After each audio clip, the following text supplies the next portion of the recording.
Most people never question the way they think about money. They question their boss. They question their schedule.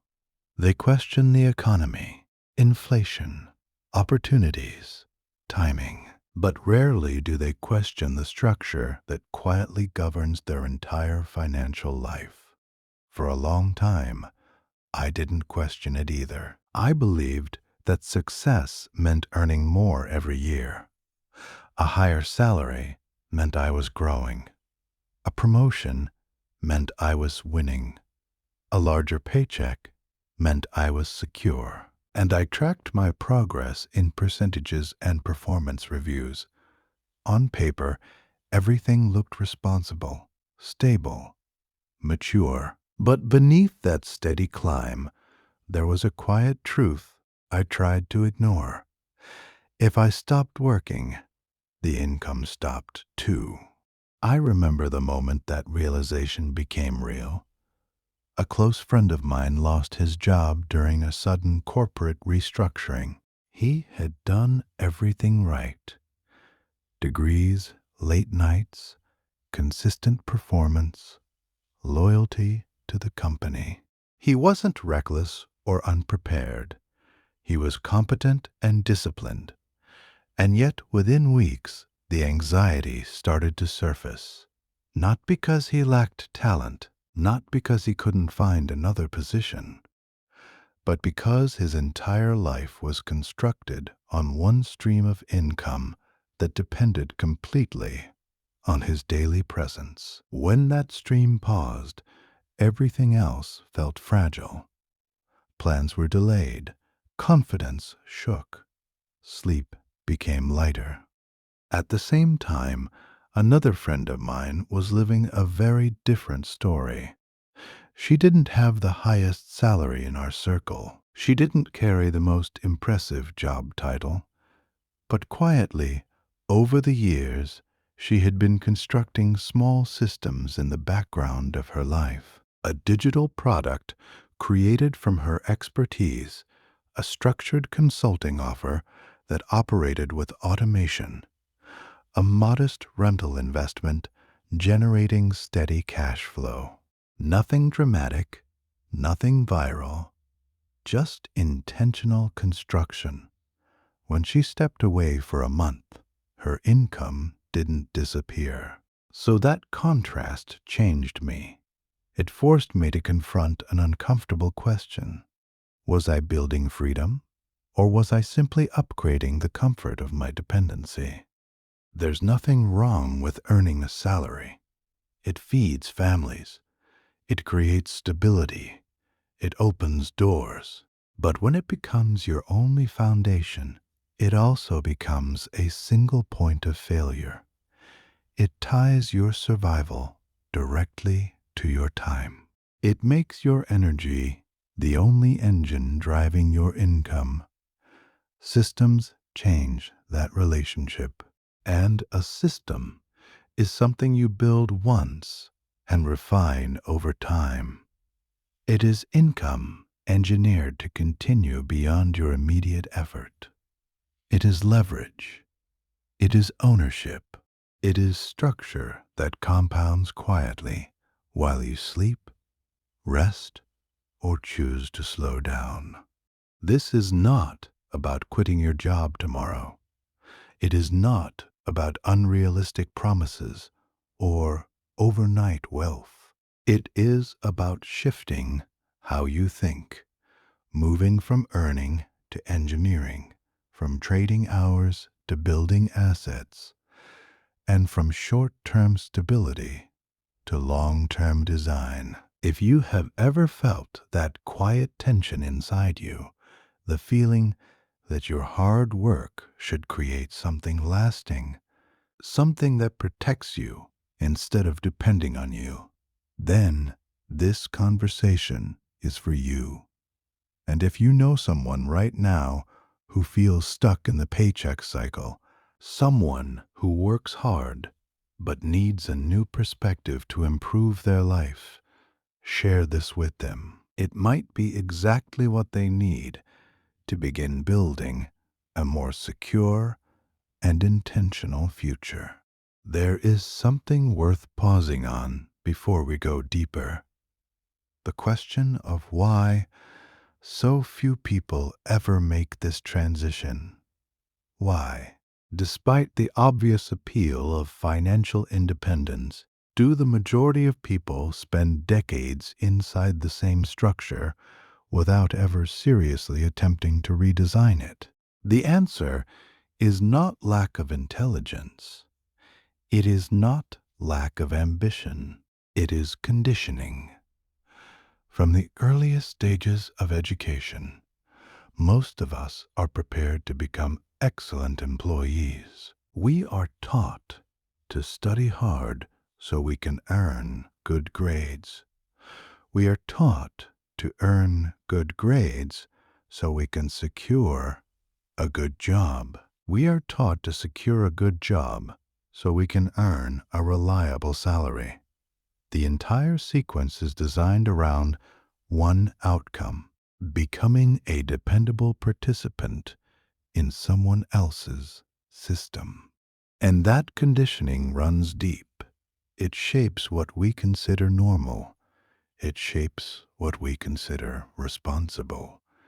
It shapes what we consider success. A person who earns a high salary in a stable corporation feels successful by the standards they were handed. And in many ways, they are. But those same standards rarely include a chapter on building something independent. They rarely include a lesson on leverage, on ownership, on designing income that does not require your daily presence.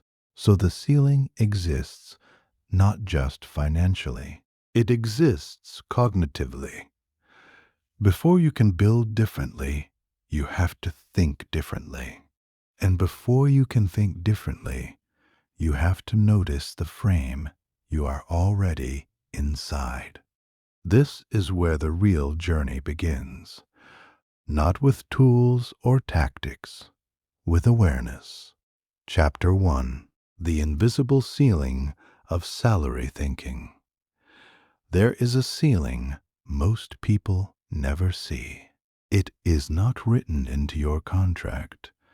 It is not announced during performance reviews. It does not appear in your bank account balance, but it exists.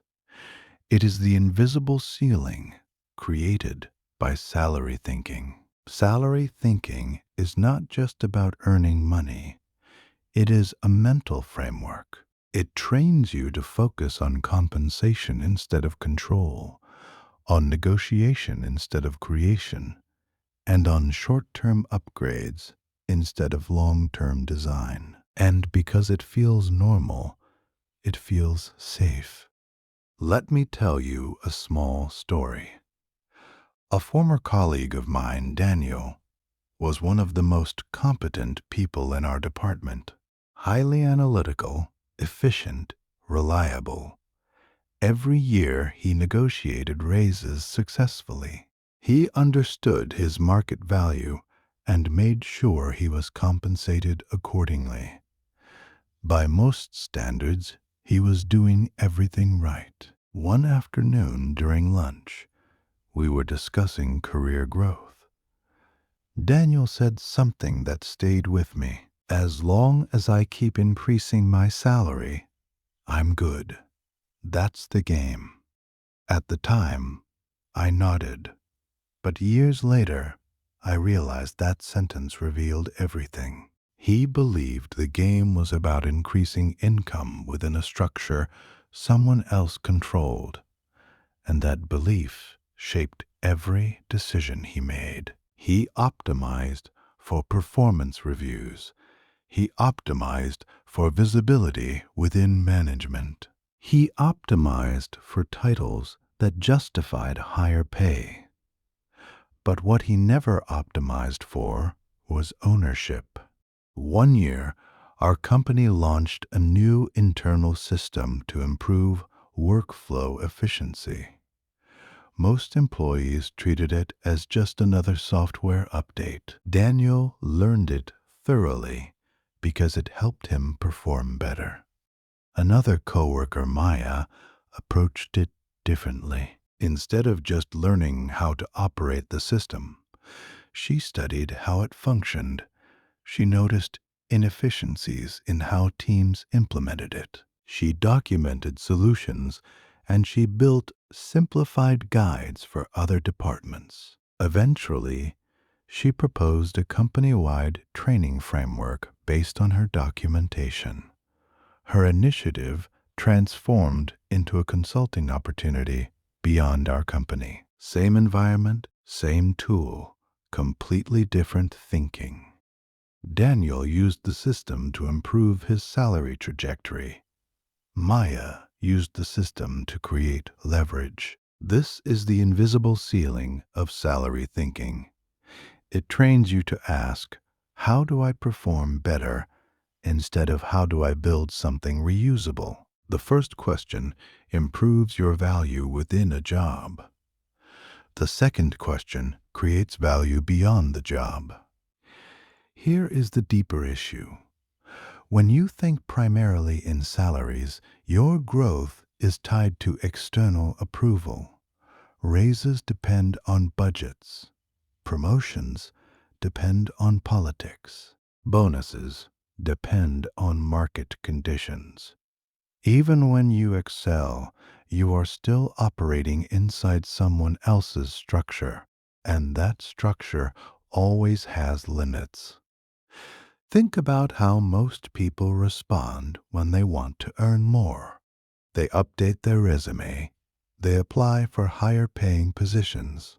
They negotiate harder. All valid actions.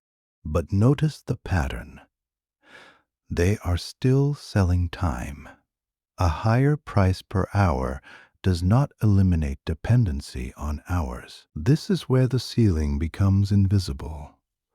Because as your salary grows, your lifestyle expands alongside it. Better apartment, better car, better vacations, more financial commitments. Without realizing it, your financial obligations expand at the same pace as your income. The margin of safety does not widen. It simply shifts upward. I once worked with a senior manager who earned nearly 3 times my salary at the time. From the outside, his life looked aspirational. Large home, luxury vehicle, prestigious role. One evening, after a long meeting, we stayed behind, talking. He admitted something surprising. If this job disappears, my entire structure collapses. His expenses were engineered around his income level, not around financial independence. His freedom had not increased with his salary. His pressure had. This is the paradox.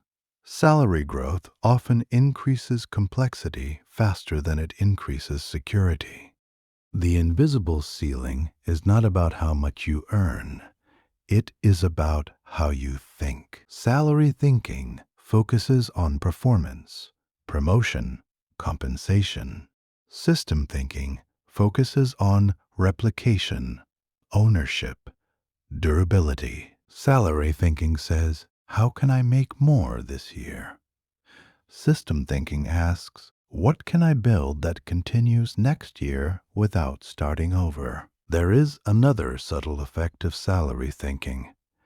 It narrows creativity. When your primary goal is to ascend within a hierarchy, you subconsciously filter your ideas. You avoid risks that do not align with your employer's path. You postpone personal projects because they do not immediately translate into career advancement. So your imagination becomes confined to what is rewarded inside the system. Years ago, I had an idea for a small digital resource based on a process I used at work. It addressed a common problem in our industry. I drafted it halfway, then stopped. Why? because it did not contribute to my next promotion. That single mindset delayed action for almost a year. When I finally completed and released it, the response surprised me. It generated modest but consistent income. More importantly, it required no additional hours once built. That experience exposed something critical. Value does not only exist inside your job description. Salary thinking conditions you to believe that your worth is validated by a company title. System thinking reminds you that your skills can exist independently of any organization. The invisible ceiling begins to crack the moment you separate your identity from your paycheck. You are not your salary band. You are not your annual review. You are not your job title. Those are temporary containers. The danger is not earning a salary. The danger is believing it is the only path available to you.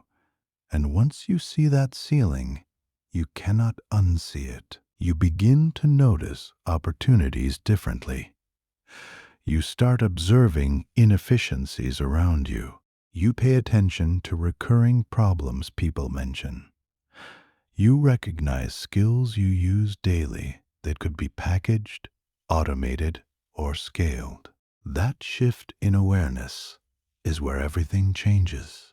Before moving forward, there is something worth reflecting on quietly. In the field of quantum physics, researchers have long observed that the act of observation itself changes what is being observed. When a particle is measured, its behavior shifts.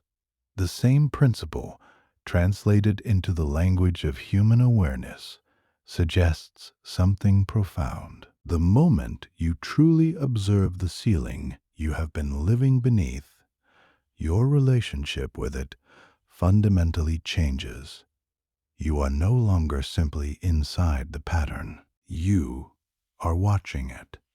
And watching it gives you the first degree of separation necessary to begin redesigning it.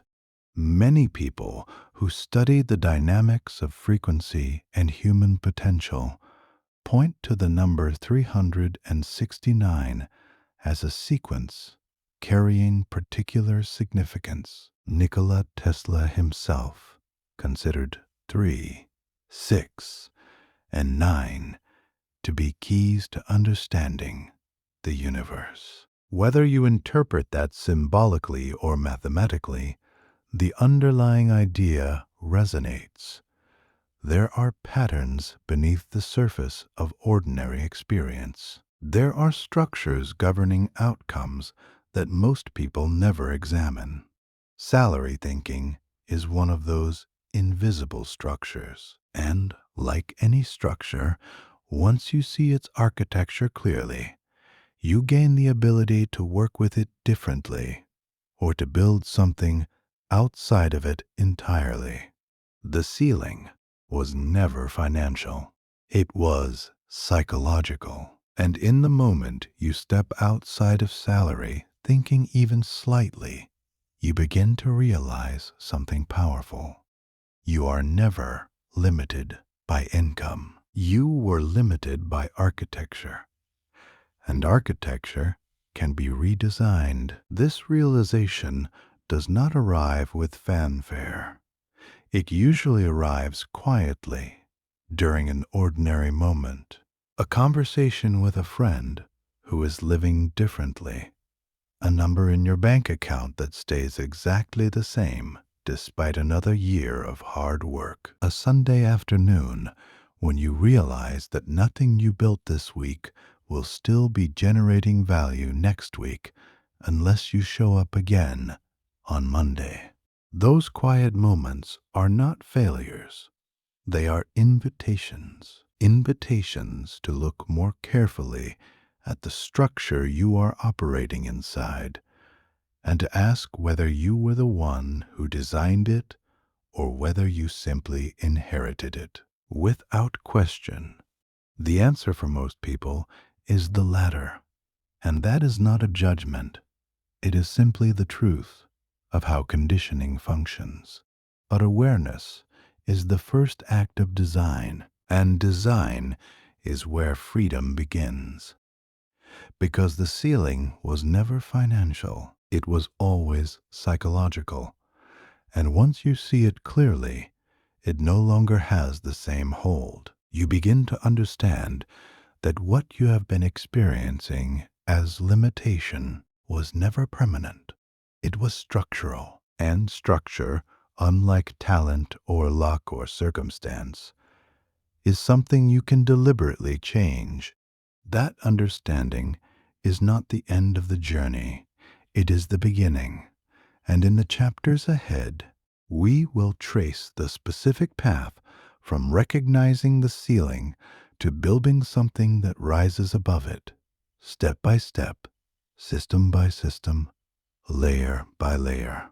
Not through shortcuts, not through luck, through architecture. Chapter 2. Learning to see leverage everywhere. Once you recognize the invisible ceiling of salary thinking, something subtle begins to shift. You start noticing patterns. You start asking different questions. And most importantly, you begin to see leverage where you once only saw labor. Leverage is one of the most misunderstood concepts in modern work culture.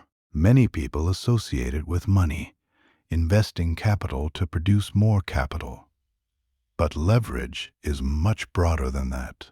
It is the ability to multiply impact without multiplying effort at the same rate. In simple terms, leverage means doing something once and benefiting from it multiple times. Most people are conditioned to increase effort when they want better results, work longer hours, take on more responsibilities, add more clients, push harder. But effort has a ceiling.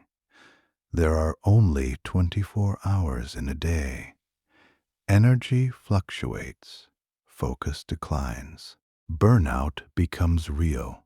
Leverage removes the direct relationship between hours and results. A friend of mine named Kevin learned this lesson in an unexpected way. He worked as a fitness coach for years. His income depended entirely on one-on-one sessions. If he trained 10 clients, he earned 10 session fees. If he trained 20, he earned 20. His schedule was packed and his income looked decent, but he was exhausted. One evening, after canceling a session due to illness, he realized something uncomfortable. When he couldn't show up physically, his income instantly dropped to zero. Instead of adding more clients, Kevin tried something different. He began recording short instructional videos for common exercises his clients struggled with. At first, it was simply to save time explaining the same techniques repeatedly. Then, he organized those videos into a structured beginner program. Eventually, he packaged it into a simple online course. The first month, he earned very little, but it required no additional time once completed. Over the next year, that small digital product quietly grew. It didn't replace his coaching immediately, but it reduced his dependency on constant physical presence. Kevin did not become more successful because he worked harder. He became more stable because he created leverage. The shift from labor to leverage often begins with a simple observation. What am I repeating? Repetition is a clue. Because if you are answering the same questions, solving the same problems, or performing the same tasks again and again, there is an opportunity to build something reusable. Most professionals overlook this because repetition feels normal. It is part of the job. But repetition is also a signal. It points to processes that can be documented, automated, or packaged. Leverage does not always require technology. Sometimes it begins with documentation. Consider a teacher who designs lesson plans from scratch every year. That approach consumes enormous energy. But if those lesson plans are structured, refined, and standardized, they can be reused, adapted, or even licensed. The same principle applies in almost every field. If you are in sales, you can build a repeatable follow-up system instead of improvising each conversation. If you are a designer, you can create template libraries instead of reinventing layouts. If you work in corporate management, you can develop standardized onboarding frameworks instead of training each employee from zero. Leverage lives inside systems. I once observed two project managers working under similar conditions. One handled every problem personally. He answered every email, resolved every issue, and intervened in every delay. He was seen as indispensable, but he was also constantly overwhelmed. The other project manager did something different. Instead of reacting to every problem, she analyzed why those problems occurred repeatedly. She built checklists. She clarified communication flows. She created shared dashboards that updated automatically. Within months, the volume of emergencies decreased significantly. Her workload did not shrink because she worked harder. It shrank because she designed better. The compelling part was that senior leadership began noticing her strategic thinking. She wasn't just resolving issues, she was preventing them. Leverage changes how others perceive your value. When your contribution multiplies results beyond your personal output, your role evolves. You are no longer simply a worker. You become an architect. There is another layer to this. Leverage compounds. The first system you build may feel modest. It may not generate significant income immediately. It may not attract much attention. But each system builds skill. Each process you design improves your ability to think structurally. Each asset you create reduces dependency slightly. Over time, small reductions in dependency accumulate into meaningful flexibility. Many people avoid building leverage because the rewards are delayed. Salary increases are visible and immediate. Leverage grows quietly, but quiet growth is often more durable. Imagine planting a tree. In the first month, nothing dramatic happens. There is no shade, no fruit, just soil and patience. But once the roots deepen, growth accelerates. Eventually, the tree provides value without daily effort. Leverage works the same way. It requires upfront effort with delayed return. That is why most people never build it. They are conditioned to seek immediate compensation for effort. But leverage demands that you separate effort from immediate reward. It asks you to trust structure.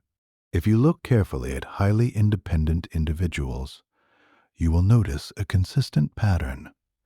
They build things that outlast their daily energy. They design frameworks that reduce friction. They create assets that operate beyond their immediate involvement. They do not rely solely on personal stamina. They rely on systems. You do not need to abandon your current role to begin seeing leverage.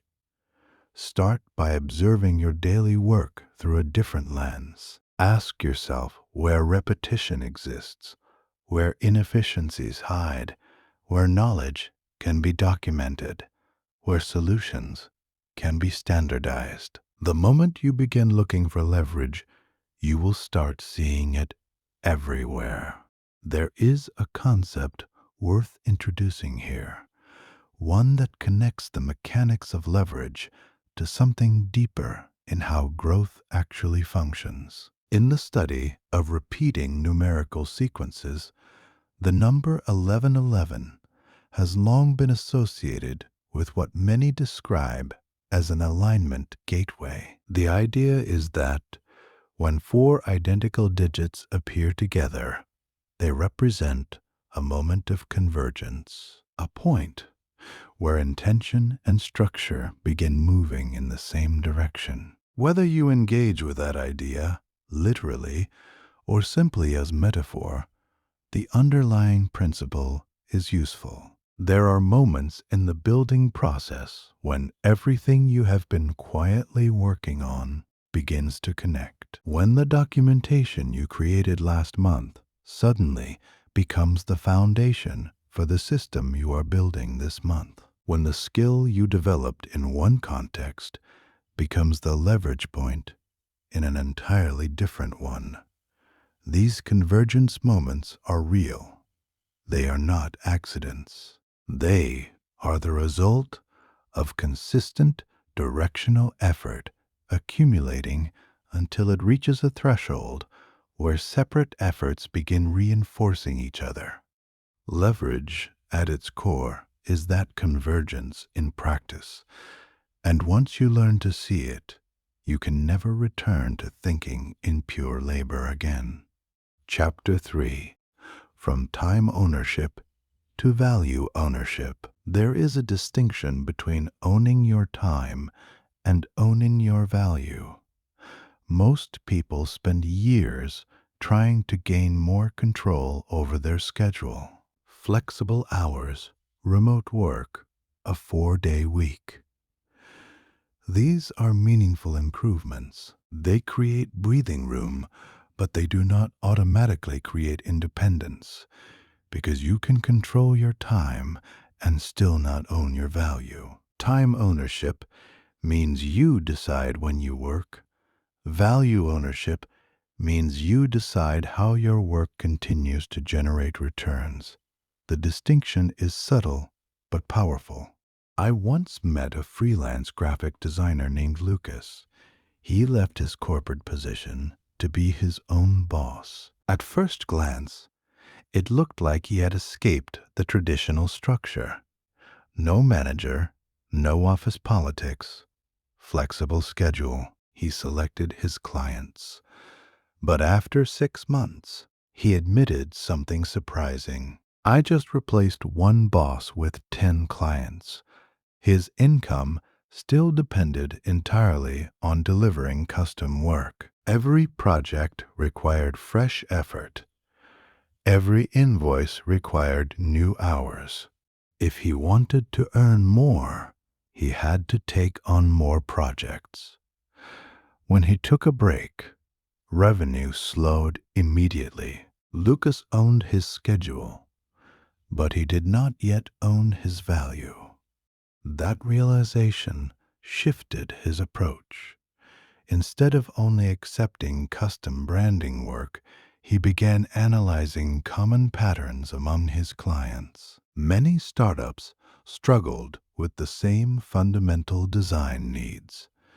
Pitch decks, social media templates, simple brand kits. Rather than constructing everything from scratch each time, Lucas created standardized design bundles. He refined them, polished them, turned them into downloadable packages that could be customized with minimal adjustments.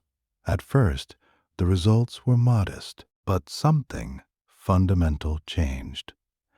His expertise was no longer locked inside hourly contracts. It became an asset. He moved from selling time to packaging value. This shift is one of the most important transitions in building systems. When you sell time, you are paid for presence. When you own value, you are paid for results that can exist independently of you. Many professionals struggle here because traditional education trains us to improve performance, not extract value. We are taught to become better at doing the work. Rarely are we taught to transform that work into something scalable. Think about how many people accumulate years of experience in a field, but never convert that experience into an asset. They hold knowledge, insights, and frameworks entirely in their minds. Valuable, but trapped. Value ownership begins when you externalize what you know. Write it down, structure it, record it, package it, organize it. When knowledge remains internal, it cannot multiply. There was a software engineer I once collaborated with named Priya. She was incredibly efficient. She could resolve complex systems faster than anyone on the team. When problems arose, everyone turned to her. But she noticed something troubling. She was becoming the bottleneck. Instead of enjoying her expertise, she felt burdened by it. So she did something counterintuitive. She began documenting every troubleshooting process in detail.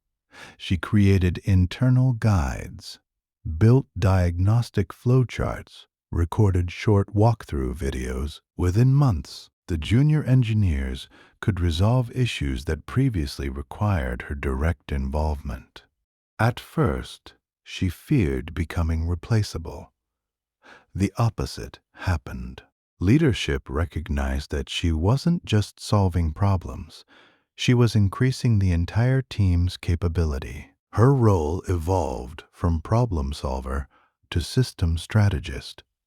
By documenting her knowledge, she didn't diminish her value, she multiplied it. Value ownership is not about hoarding expertise. It is about structuring it so that it continues working beyond the moment you apply it. There is also a psychological shift involved. When you focus solely on time ownership, you think in terms of freedom from obligation. When you focus on value ownership, you think in terms of freedom through creation.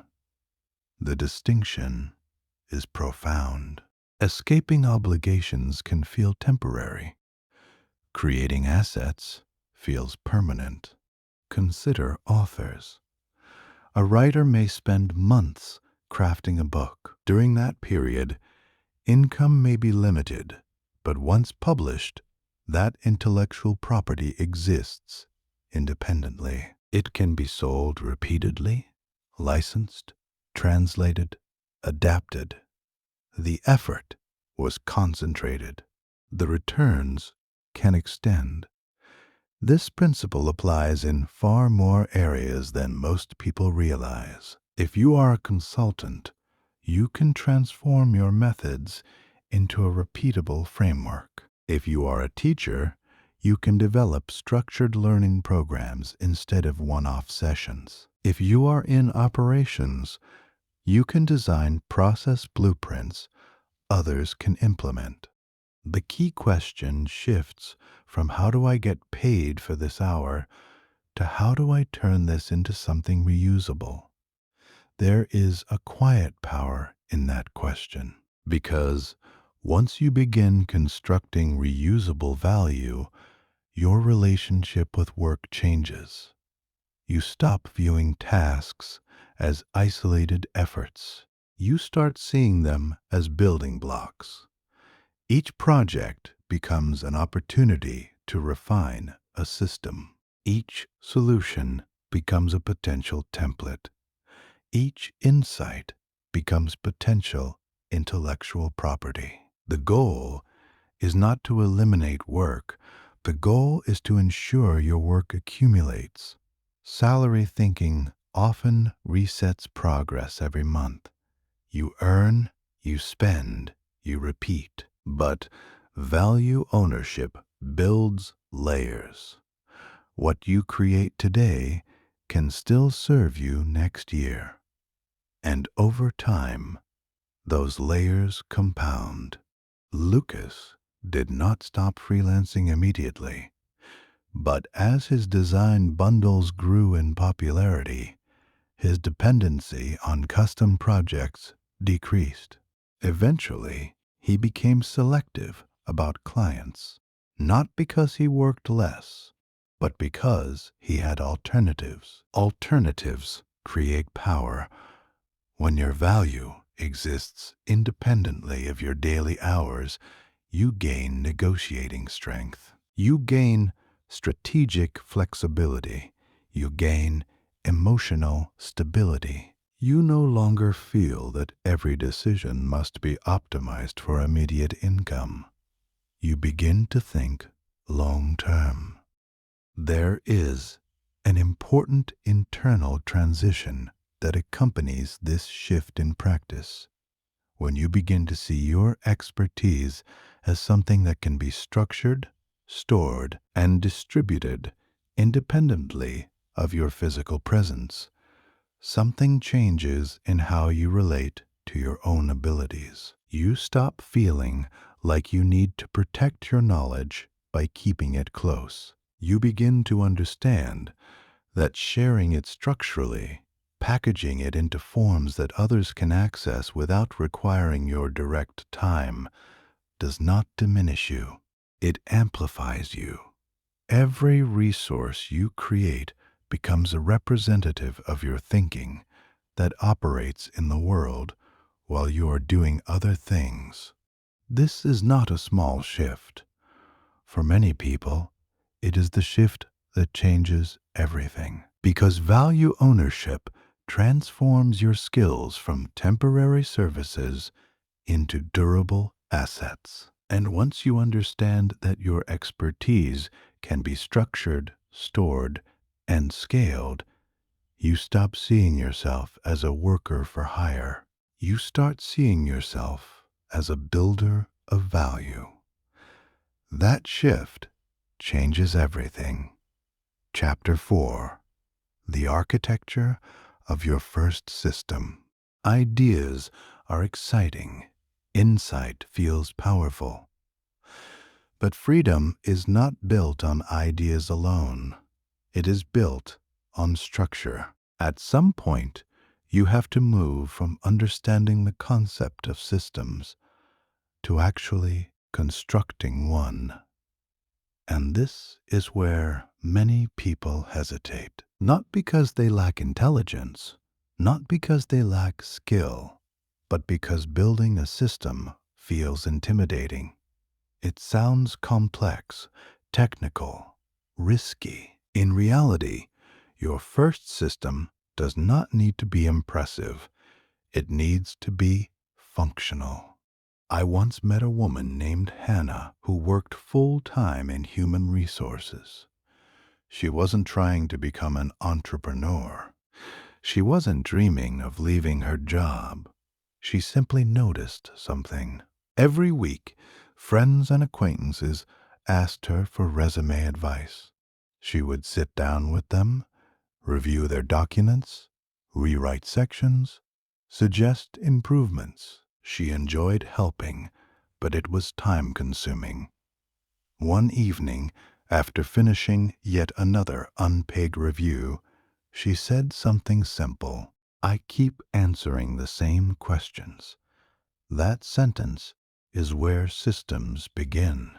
Instead of scheduling another one-on-one session, Hannah started documenting her advice. She created a structured checklist for resume writing. Then she recorded a short video explaining the most frequent mistakes she encountered. Then she built a basic template people could download. At first, it was just a personal resource she could send to friends. Then someone suggested she charge for it. Her first month, she made less than $200. Not life-changing, but something more important happened. She built infrastructure. She no longer needed to trade an hour of her time for every person she helped. The system did the initial work. If someone needed deeper customization, she could offer premium services on top. Hannah didn't invent a new industry. She simply structured what she already knew. That is the architecture of a first system. It begins with three components: a problem, a repeatable solution, a delivery mechanism. The problem must be real and specific. Vague problems do not convert into systems. People want to be successful is too broad. Mid-level professionals struggle to write achievement-focused resumes is actionable. The solution must be structured. If you cannot explain your process clearly, you cannot build a system around it. Clarity is the foundation of scale. The delivery mechanism determines how the solution reaches others. It could be digital downloads, automated emails, a subscription model, a licensing agreement, a simple website. The format matters less than the repeatability. Many people stall because they overcomplicate this phase. They think they need perfect branding, advanced technology, large audiences. You do not. You need usefulness. There is another story that illustrates this. A software developer named Miguel worked in cybersecurity. In his company, he was recognized for simplifying technical concepts for non-technical executives. Instead of overwhelming them with jargon, he used analogies and visual diagrams. After a conference presentation where his explanation received strong feedback, someone asked if he offered training. He didn't, but he could have. Miguel spent a few weekends organizing his presentation into a structured workshop. He built slides, worksheets, and case studies. Instead of offering custom consulting every time, he created a standardized training package. Companies could book the program as a complete solution. Over time, that workshop evolved into a licensed program delivered by other trainers. Miguel's breakthrough was not discovering new knowledge. It was packaging existing expertise into a transferable structure. That is architecture. Systems are not built from inspiration. They are built from organization. Think of it like constructing a building. You do not start with decoration. You start with a blueprint. Your blueprint answers simple but powerful questions. What outcome am I helping someone achieve? What steps consistently produce that outcome? How can those steps be documented or automated? Write those answers down, then refine them. Your first version will not be perfect. It does not need to be. Perfection is a delayed tactic disguised as quality control. Execution creates clarity. When Hannah launched her resume toolkit, she quickly discovered gaps. Certain sections needed clearer examples. Some videos were too long.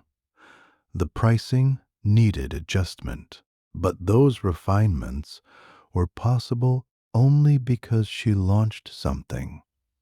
You cannot improve a system that does not exist. There is also a psychological barrier to building your first system: fear of visibility. When you package your knowledge, you expose your thinking to critique.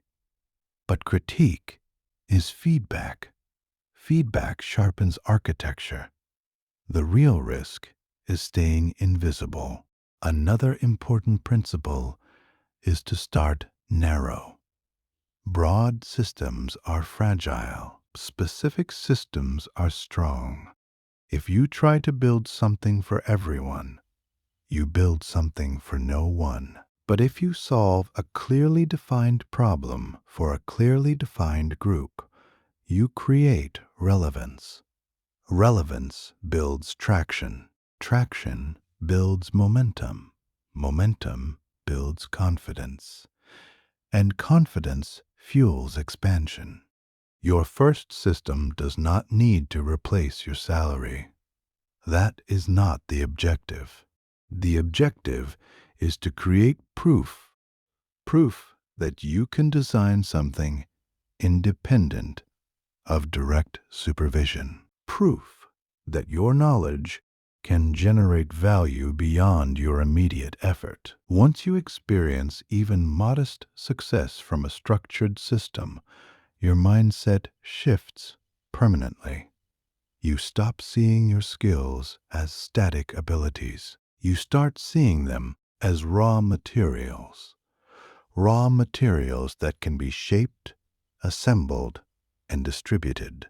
Architecture transforms potential into structure, and structure transforms effort into durability. Your first system is not about income alone. It is about identity. It is the moment you move from being solely a participant in someone else's design to becoming a designer of your own. And once you build that first structure, no matter how small, you realize something powerful. You are capable of building more. There is a dimension to first system building that rarely gets discussed openly. And it is worth spending time here because it affects nearly everyone who tries. The dimension of starting imperfectly. The cultural narrative around building something new is often dominated by stories of polished launches, immediate traction, and rapid growth. These stories are real, but they are not representative. They are highlights selected from long stretches of quiet, unglamorous construction. The actual process of building your first system almost always includes a version that is rough, a price point you later change, an audience that is smaller than you imagined, and a period of time where results feel invisible. This is not failure. This is foundation.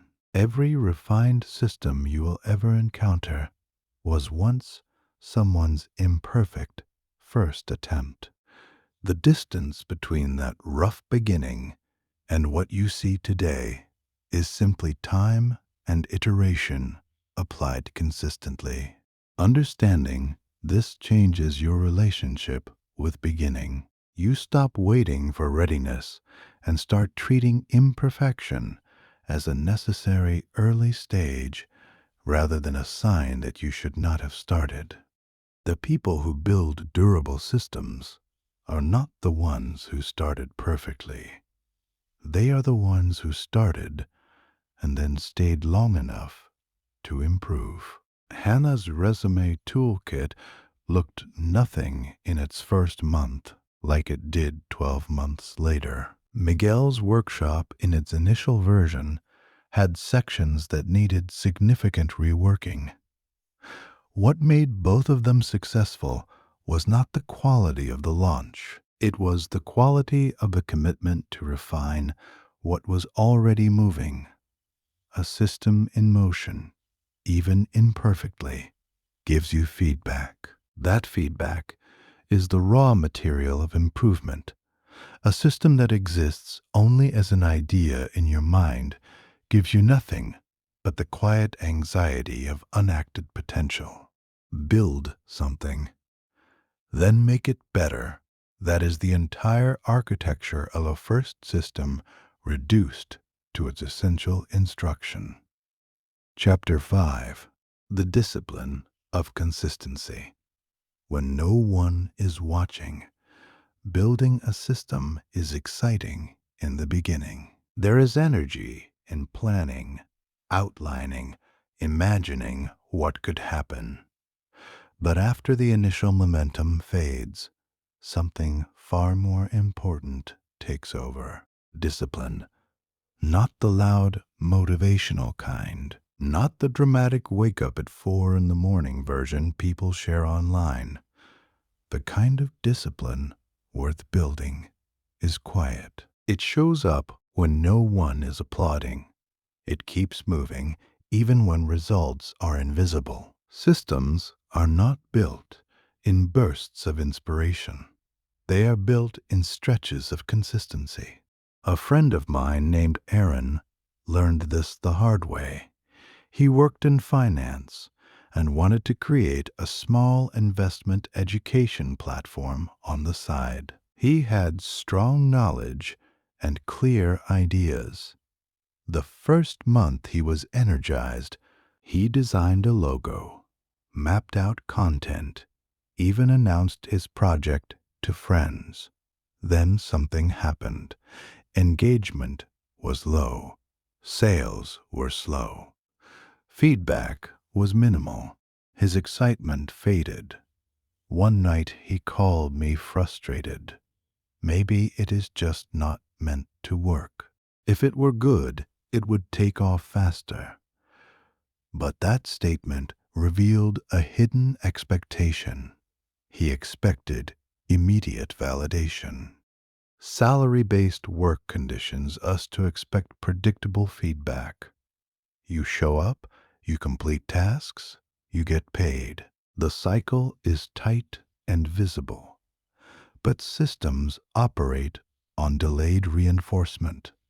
You work today, you refine tomorrow. The results accumulate quietly. Aaron decided to adjust his mindset.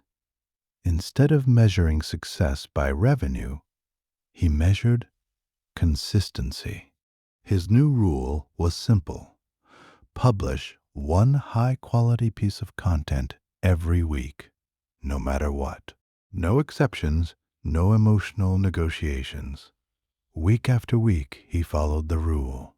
Some weeks were discouraging, others felt promising, but the rhythm remained. After 6 months, something shifted. His audience began growing steadily. After a year, he had built a small but loyal community. Sponsors reached out. A digital course began generating interest organically. The turning point was not a viral moment. It was sustained discipline.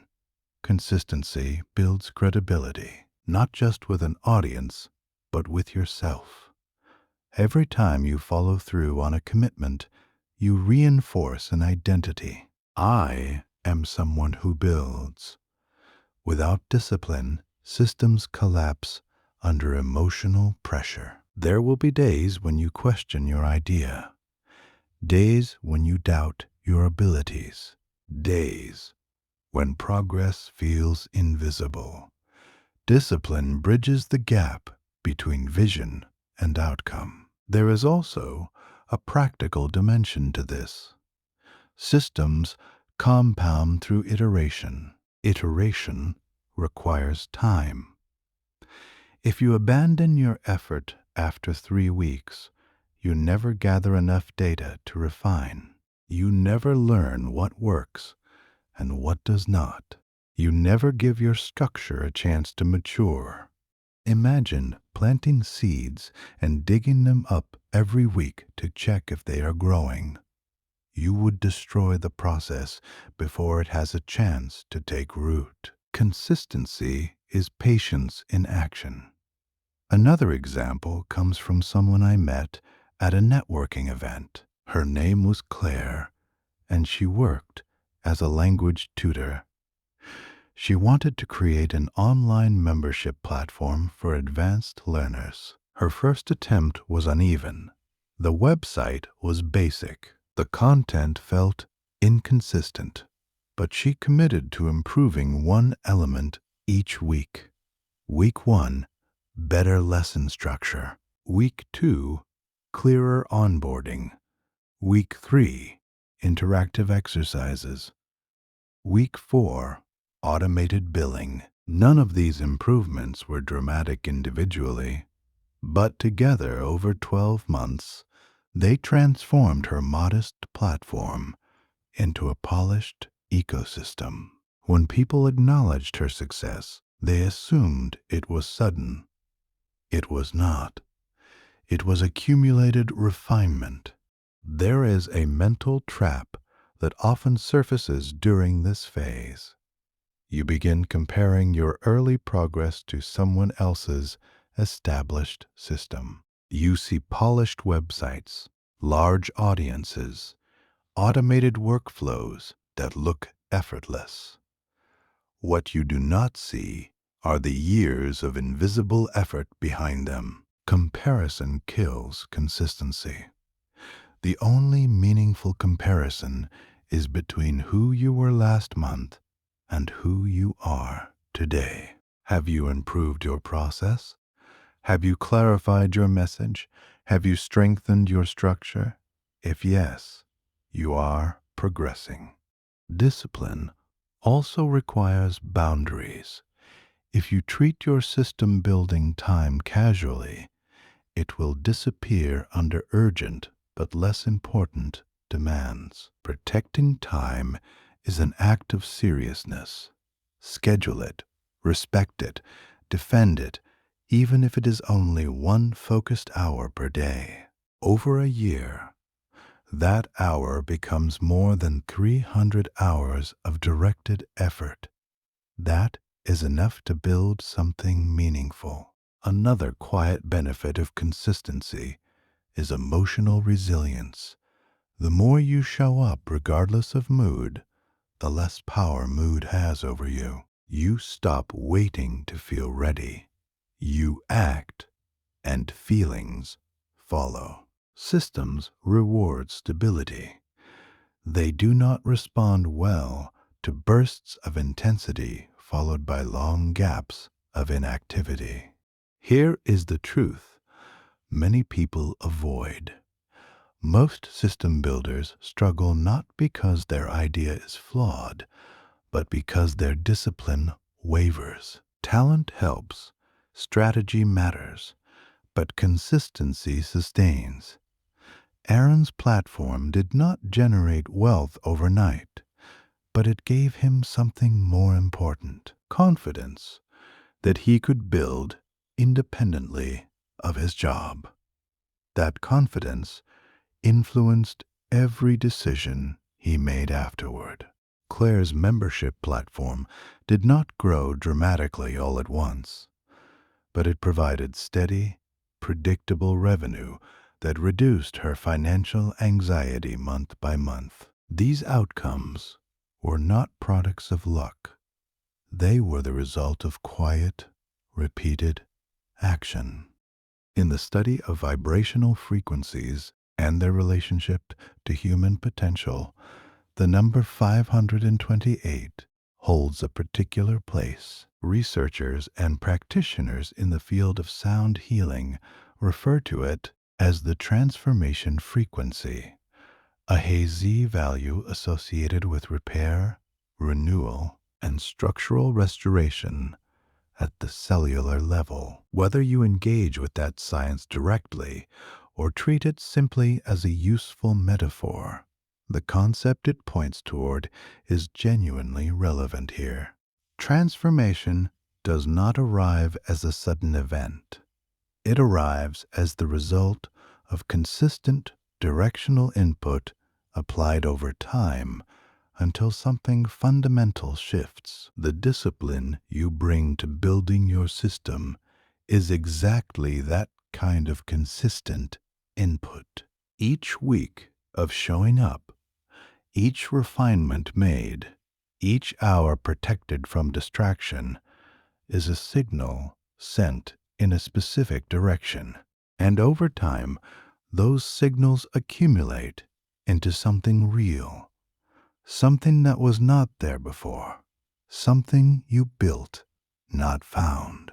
Aaron's turning point at 6 months was not an accident.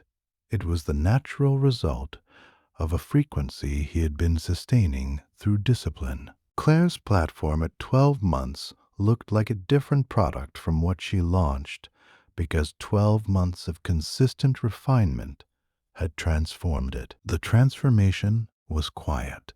It was incremental, but it was real. And it began with the simple, unglamorous decision to show up again the next week and the week after that. Discipline transforms fragile ideas into durable systems. It turns uncertainty into structure, and most importantly, it proves to you that you are capable of long-term creation. When no one is watching, when no one is applauding, when results are still forming, that is where systems are truly built. Chapter 6: Designing Income That Survives Your Absence. There is a powerful question that determines whether you are truly building a system or simply creating a more complex version of your job. What happens when you disappear for 30 days? Not a weekend, not a short vacation where you still check emails. Truly unavailable. No meetings, no responses, no supervision. Does income continue, or does everything pause? This question reveals the strength of your design. Many people believe they have built a system when in reality they have only optimized their involvement. They work efficiently. They automate small tasks. They delegate minor responsibilities. But the structure still depends on their ongoing oversight. A real system survives your absence. I learned this lesson from a restaurant owner named Victor. He had built a popular local cafe over 15 years. It was successful, profitable, well known. He was proud of what he had created. But there was one problem. He was there every day. From opening to closing, Victor supervised operations personally. He understood every supplier relationship, every staff schedule. Customers valued him because he was present. Then he had a health scare. Nothing catastrophic, but serious enough that his doctor insisted he step away for at least a month. Victor reluctantly agreed. Within 2 weeks, complications began to surface. Orders were mismanaged. Staff were uncertain about certain decisions. Vendors contacted him directly for approvals. Revenue dipped. The cafe had customers. It had employees. It had brand recognition. But it did not have independence. After he returned, Victor made a decision. Instead of continuing as the central operator, he would redesign the business to function without him. He documented everything: supplier agreements, inventory systems, hiring processes, training manuals, decision-making guidelines. He promoted a general manager and established clear authority boundaries. It took nearly a year to implement these changes. The next time Victor traveled for 3 weeks, the cafe operated smoothly. Sales remained stable. That was the moment he truly owned a system. Designing income that survives your absence requires detachment. You must stop being the central figure in every situation. You must resist the temptation to resolve every problem personally. You must allow the structure to carry weight. This is difficult because involvement feels valuable. When people rely on you directly, you feel important, needed, central. But centralization is fragility. Durable systems distribute responsibility. There is another story that illustrates this principle on a smaller scale. A marketing consultant named Layla had built a solid client base. She specialized in helping small businesses develop branding strategies. Her calendar was consistently full, but she noticed something troubling. If she stopped pursuing new clients, her pipeline slowed quickly. Each project concluded, and she had to actively seek the next one. Her income depended on continuous personal outreach. Instead of simply working harder, Layla redesigned her approach. She created a structured referral system.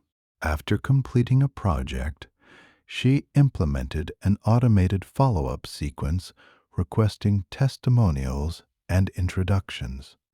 She formed partnerships with complementary service providers who regularly referred clients to her in exchange for reciprocal visibility.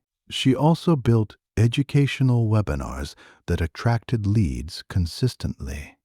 Within a year, new inquiries arrived without constant manual effort. Layla was still involved in delivering high-quality strategy sessions, but the flow of opportunity no longer depended entirely on her daily hustle. The system carried momentum.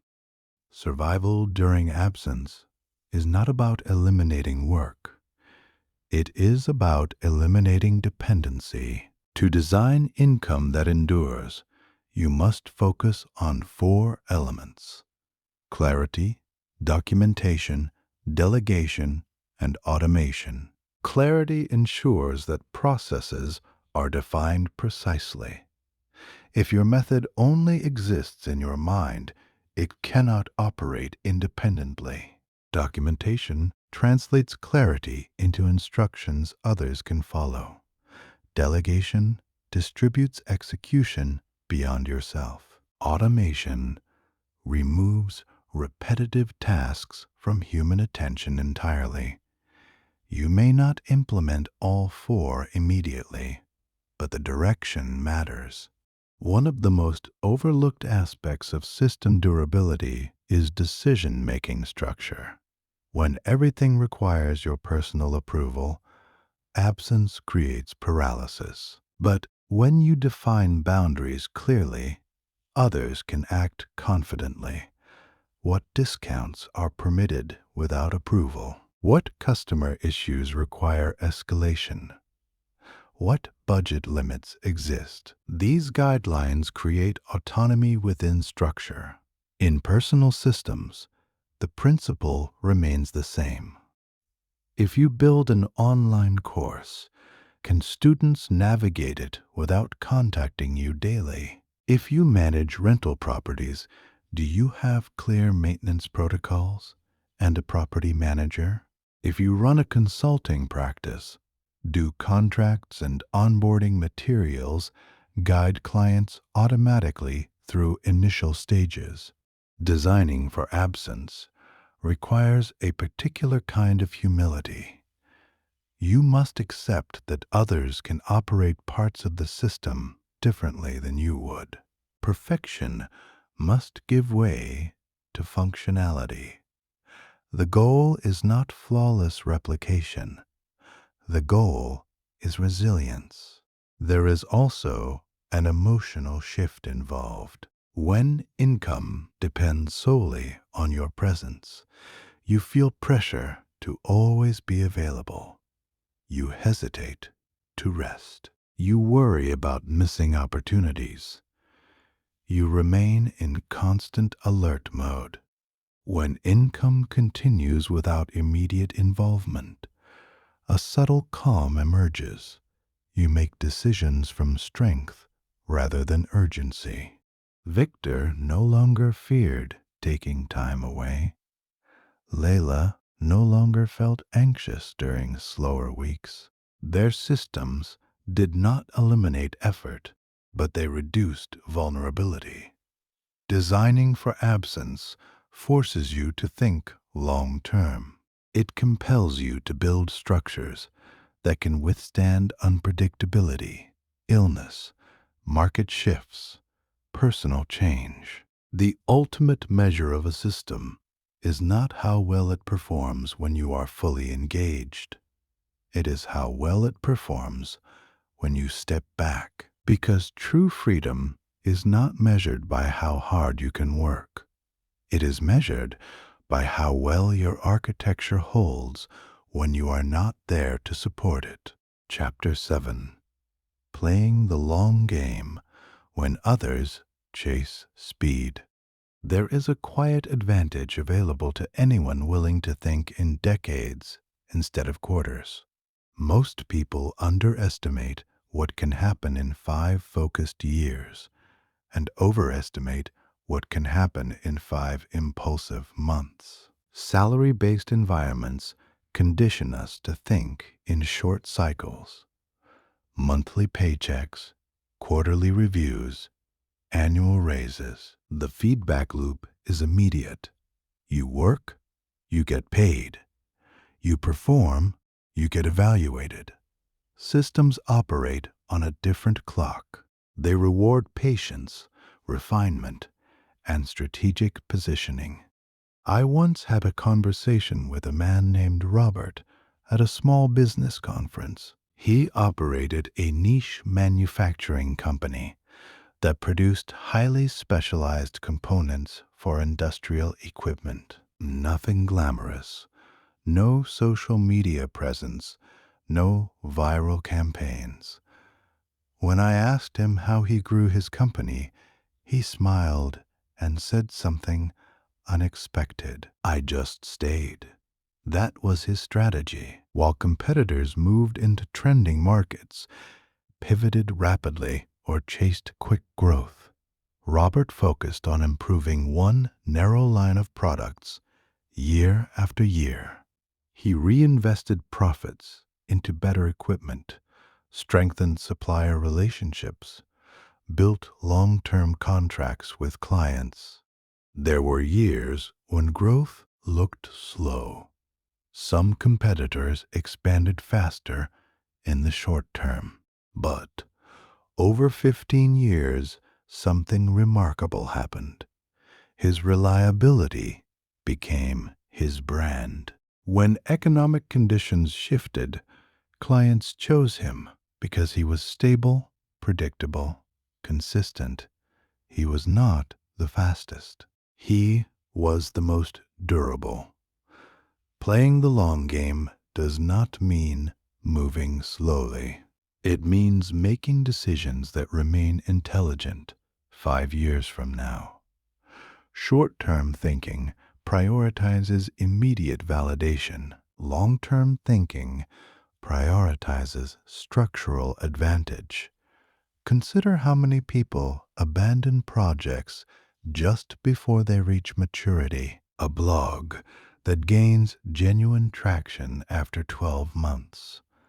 A small software tool that becomes profitable after iterative improvements. A niche product that finds loyal customers through steady refinement. Most systems do not fail because they are flawed. They fail because they are abandoned prematurely. The long game demands emotional endurance. You must tolerate periods where progress feels invisible. You must resist the urge to pivot every time something new appears more exciting. There was a woman named Nadia who started a podcast focused on financial literacy for young professionals. The first year was discouraging. Downloads were low. Partnership offers were non-existent. Friends questioned why she invested so much time into something with little visible return. But Nadia treated the podcast as infrastructure, not entertainment. She studied audio quality, improved storytelling, refined her messaging, networked deliberately with guests who shared her audience. By year 3, her show had become a respected voice in a specific niche. Opportunities expanded organically: speaking, invitations, partnerships, digital products. Nothing about her growth was dramatic. It was cumulative. That is the essence of the long game. You compound reputation. You compound skill. You compound relationships. You compound trust. Trust, in particular, is a powerful multiplier.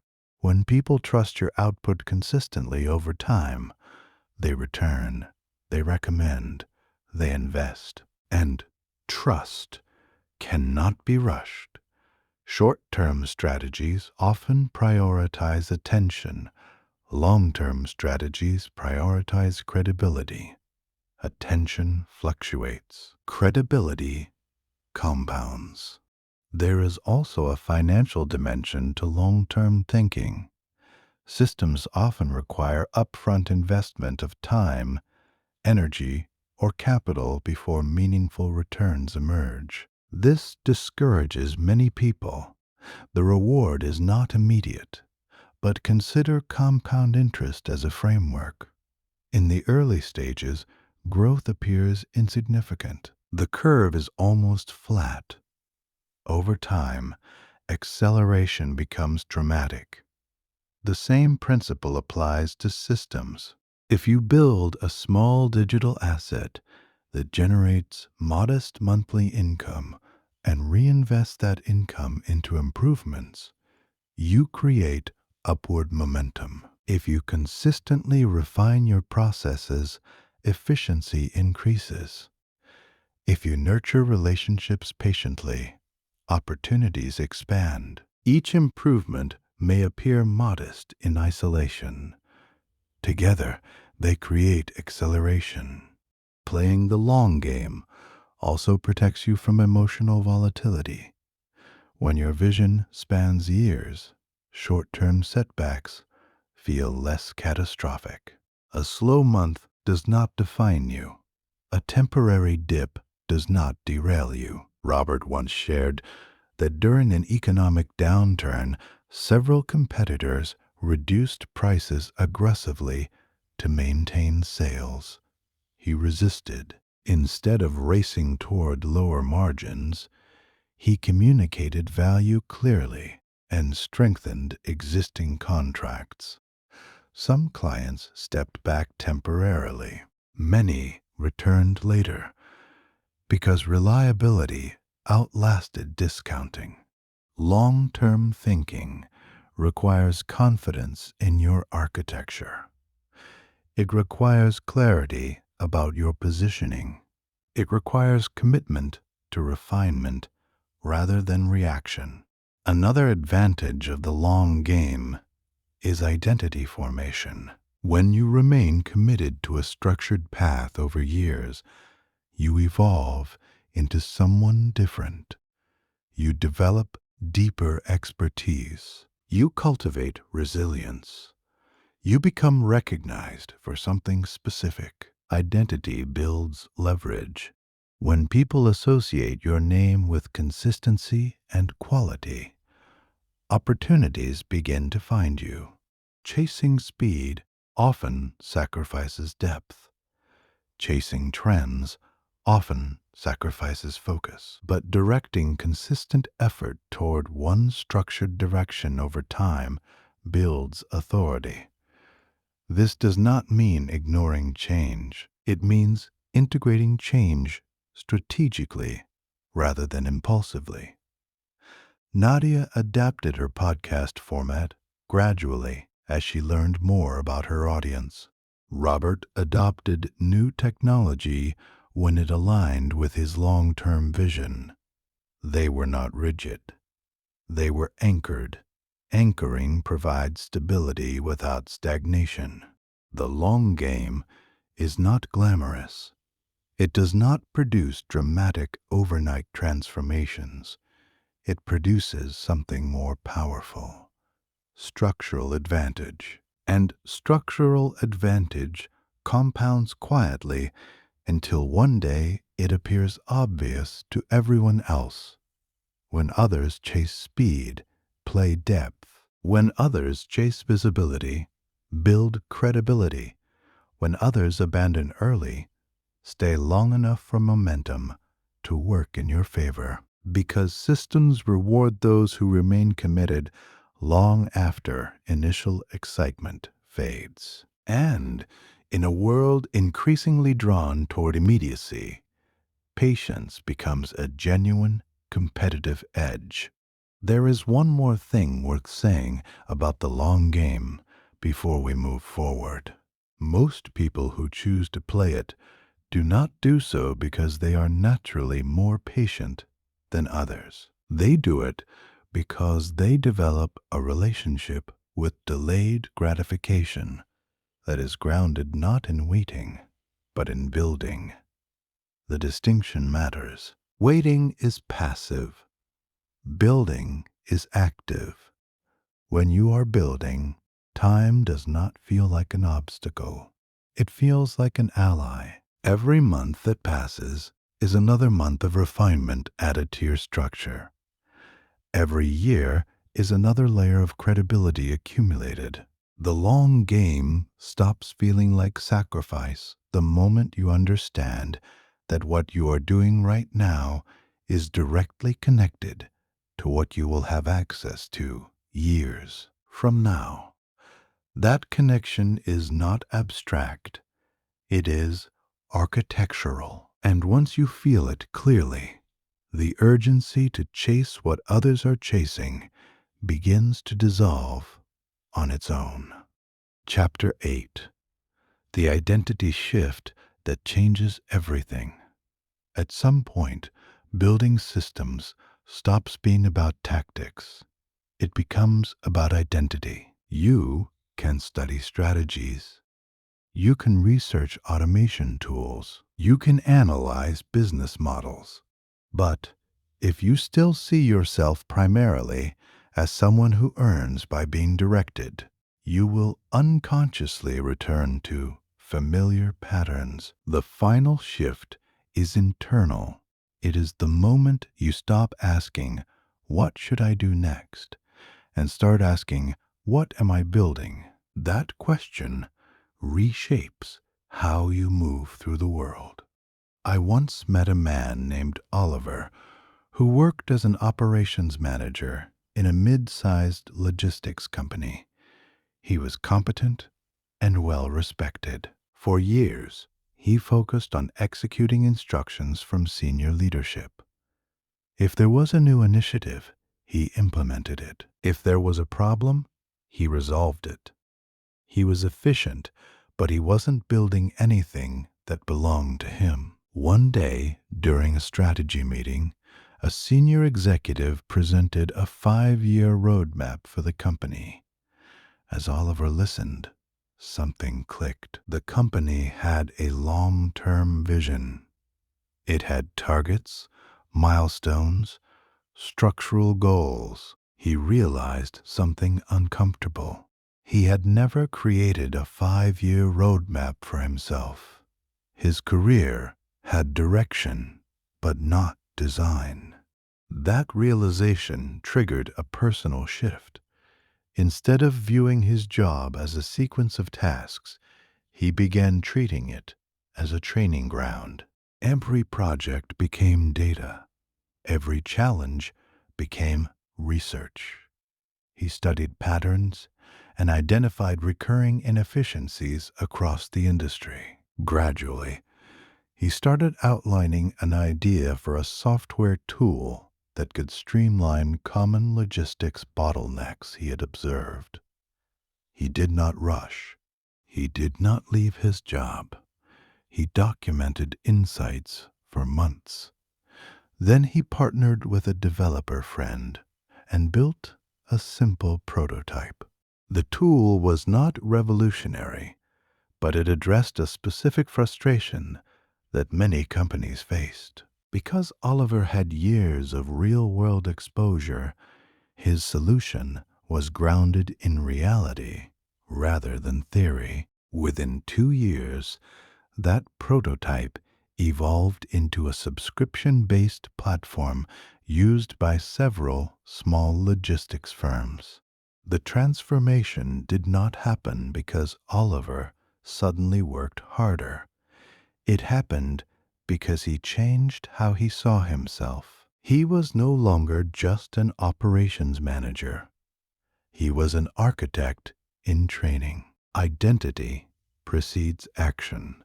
If you see yourself as an employee waiting for instruction, you will optimize for compliance. If you see yourself as a builder, you will optimize for creation.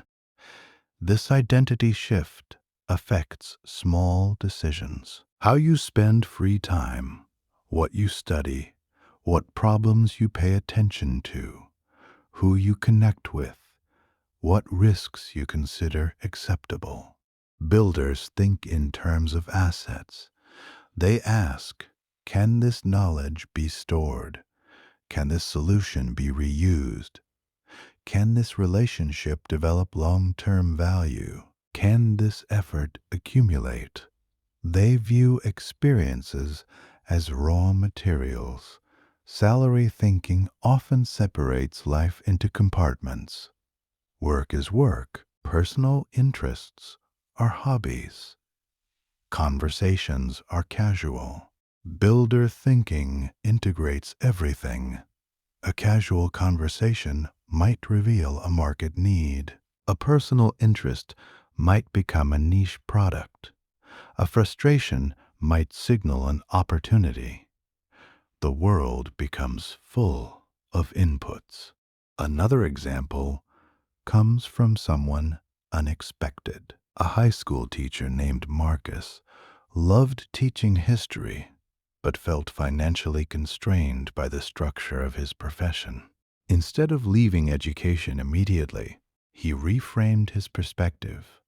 He stopped seeing himself solely as a teacher delivering lessons. He started seeing himself as a curriculum designer.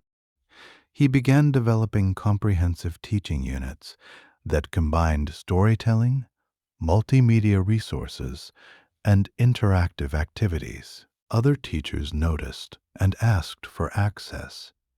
He refined the materials and created a subscription-based resource platform for educators. Marcus did not abandon his profession. He expanded his identity within it. The income from his platform eventually gave him flexibility, but more importantly, it gave him ownership over his expertise. When identity shifts, fear loses some of its power, because you are no longer experimenting randomly. You are building intentionally. This does not eliminate uncertainty, but it provides direction. Another subtle benefit of this identity change is resilience. When a project struggles, you do not interpret it as personal failure. You see it as feedback for refinement. Builders expect iteration. They anticipate their sense of self from individual outcomes. Oliver's first software prototype had multiple flaws. Users mentioned interface issues. Some features were confusing. Instead of abandoning the idea, he gathered feedback systematically and adjusted. His identity as a builder made adaptation feel natural rather than threatening. There is also a long-term psychological reward in this shift. When you build systems, you experience progress differently. Instead of counting hours worked, you measure structures created. Instead of measuring effort, you measure accumulation. You begin to think in layers. What did I build this year? What improved? What became more efficient? What gained traction? Each layer strengthens your position. Eventually, you look back and realize you are standing on foundations you constructed intentionally. That feeling is different from receiving a raise. It is deeper. It is ownership.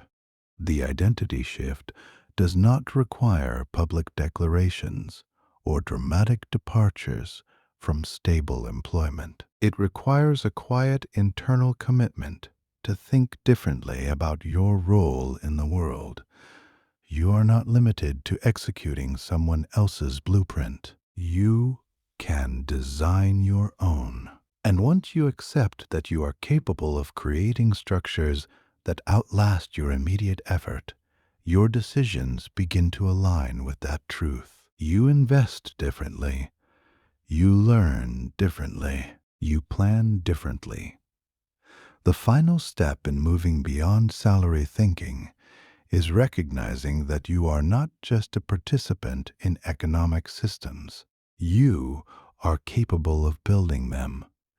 That realization changes how you see opportunity. And once your identity aligns with creation rather than dependency, the question is no longer whether you can build something lasting. It becomes what you will build next. We have covered a great deal of ground in this journey together, from recognizing the invisible ceiling of salary thinking to learning how to see leverage in everyday work, from shifting toward value ownership to building your first real system, from developing quiet discipline to designing income that survives your absence, from committing to the long game to ultimately transforming your identity into that of a builder.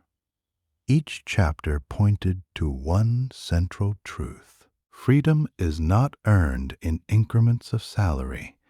It is engineered through systems. We did not talk about leaving your job recklessly. We did not offer overnight wealth. We did not rely on hype or exaggeration. Instead, we focused on structure. We explored how repetition signals opportunity, how documentation creates independence, how consistency compounds, how patience builds durability, and most importantly, how the shift from what do I earn to what am I building changes the trajectory of an entire life. The goal was never to make you dissatisfied with honest work. The goal was to expand your perspective. A salary can be a starting point. It can provide stability. It can fund your first experiments. But it should not be the final architecture of your financial life. Systems create options. Options create power. And real power is the ability to choose how you spend your time without fear that everything collapses the moment you step away. Now comes the most important part, application. Do not let this remain inspiration. Take one action. Identify one skill you already use daily. Choose one recurring problem you understand deeply. Outline one small solution you can package.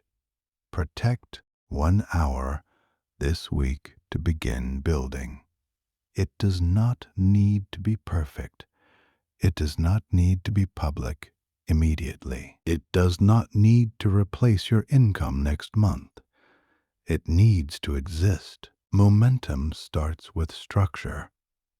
3 months from now, you could still be thinking about building a system, or you could be refining one A year from now, you could still be negotiating small raises. Or you could be watching the first version of something you created begin to generate value on its own.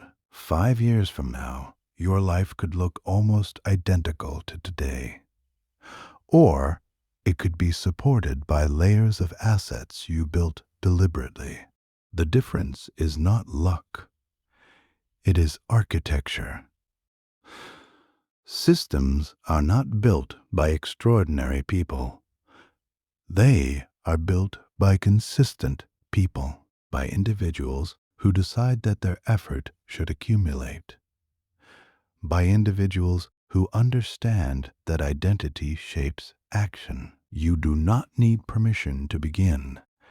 You do not need perfect timing. You need a decision. In quantum field theory, the number 777 carries a specific resonance in the language of those who study vibrational alignment and structural harmony. It is associated with what many describe as the frequency of architecture coming into completion, the point at which the invisible blueprint begins to manifest as visible reality. Whether you engage with that framework directly or simply appreciate it as metaphor, the underlying truth it reflects is remarkably relevant to where you now stand. You have spent time with ideas that were once invisible to you. You have examined structures you did not previously see. You have begun to understand, at a level deeper than surface information, that the architecture of financial freedom is not a mystery available only to a fortunate few. It is a design discipline available to anyone willing to think structurally, act consistently, and remain committed long enough for momentum to become visible. The number 777 in this context is not a promise. It is an orientation, a reminder that alignment between who you are becoming and what you are building is not accidental. It is the natural result of sustained, directional effort. The blueprint you carry forward from this conversation is not yet complete, but it is real. And every action you take from this point, however small, adds another element to the structure you are creating. If something in this conversation genuinely shifted how you see your work, your time, and what you are capable of building, leave the number 777 in the comments below.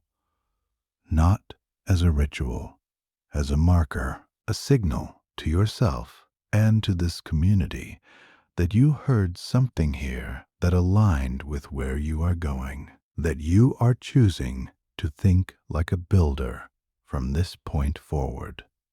Elite Success Audiobooks exists to create exactly these kinds of shifts, not through shortcuts or promises, but through the kind of deep structural thinking that compounds over time into genuine freedom. And now, the final thought. The most important part of this entire conversation was never the information. Information is widely available. The most important part was the decision you are capable of making right now. Not someday, not when conditions are perfect, right now, with whatever resources, time, and clarity you currently have. Because the people who build something meaningful are not the ones who waited for the ideal moment. They are the ones who recognized that the moment they were already in was sufficient to begin. You are not here by accident. Something in you recognized that the way you have been thinking about money, time, and work deserved a closer examination. That recognition is not random. It is the first signal of a builder becoming aware of their own capacity. And once that awareness is present, it does not disappear. It compounds quietly, the way all real growth does, until one day the structure you are only imagining becomes the reality you are standing inside. Build something, refine it, stay with it, let it grow. And when it does, remember that it began not with a perfect plan or a lucky break, but with a decision made in a quiet moment when you chose to think differently about what was possible. Thank you for listening to Elite Success Audiobooks. Thank you for staying with this entire conversation.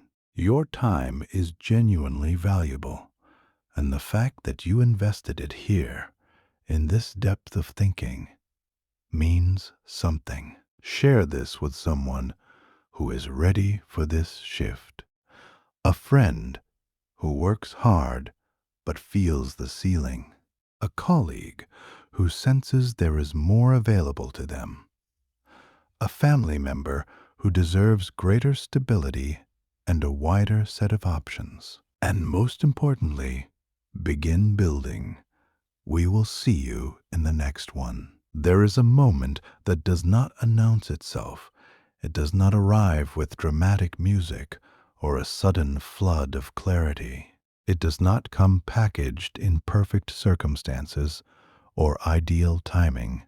It arrives quietly in the middle of an ordinary day, sometimes in the middle of an ordinary thought, and it asks you a question so simple that it almost feels too small to matter. What if I actually built something? That question is not new to you. You have felt it before. Maybe you felt it years ago when you first noticed that the structure you were living inside was not one you designed. Maybe you felt it last week during a quiet Sunday afternoon when the weight of another Monday felt heavier than it should. Maybe you are feeling it right now, in this precise moment, as something in you recognizes that the conversation you just absorbed was not simply information. It was a mirror.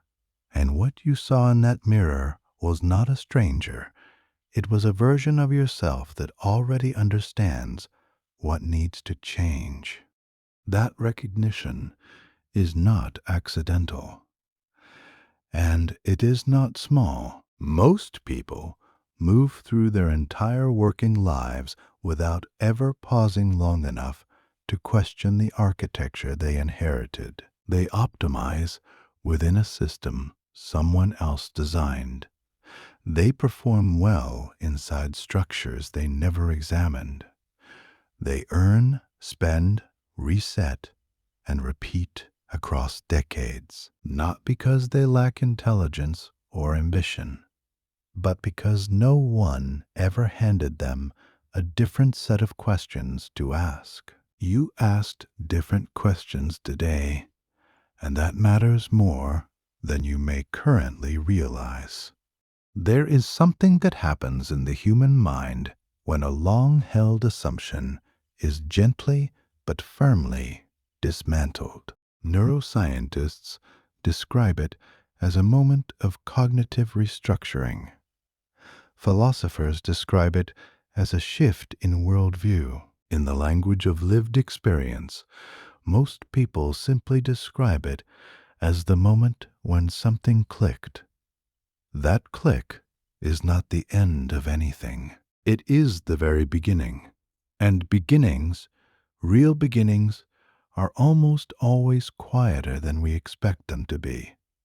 You did not need a crisis to arrive here. You did not need to lose a job, exhaust your savings, or watch a relationship fracture under financial pressure to understand that the way most people think about income is incomplete. Some people learn these lessons through pain. You chose to learn through awareness. That is not a minor distinction. It is a reflection of the kind of person you already are. Someone who pays attention. Someone who is willing to examine what others accept without question. Someone who understands at some level that the life you want is not going to be handed to you inside a performance review. And that person, the one receiving these words right now, is more than capable of building what comes next. Let me tell you something that rarely gets said in conversations about financial systems and income design. The practical strategies matter. The frameworks matter.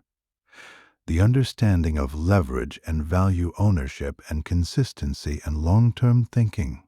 All of it matters enormously, but none of it reaches its full potential without something that cannot be downloaded, purchased, or studied into existence. It requires the willingness to believe, before there is any evidence, that you are capable of creating something that did not exist before you built it. That belief is not arrogance. It is the foundation of every system ever built by an ordinary person who decided to think like a builder. Think about the people whose stories moved through this conversation. Hannah, who looked at an evening of unpaid resume advice and saw the outline of a system. Kevin, who looked at a canceled coaching session and decided to create something that would not disappear when he was absent. Lucas, who looked at the exhausting cycle of custom client work and chose to package his expertise instead. Priya, who chose to document her knowledge rather than guard it. Aaron, who made a quiet rule about consistency and followed it for 6 months before the results became visible. Claire, who committed to improving one element of her platform each week for a year. Oliver, who sat in a strategy meeting and realized he had never written a 5-year plan for his own life. Marcus, who expanded his identity without abandoning his profession.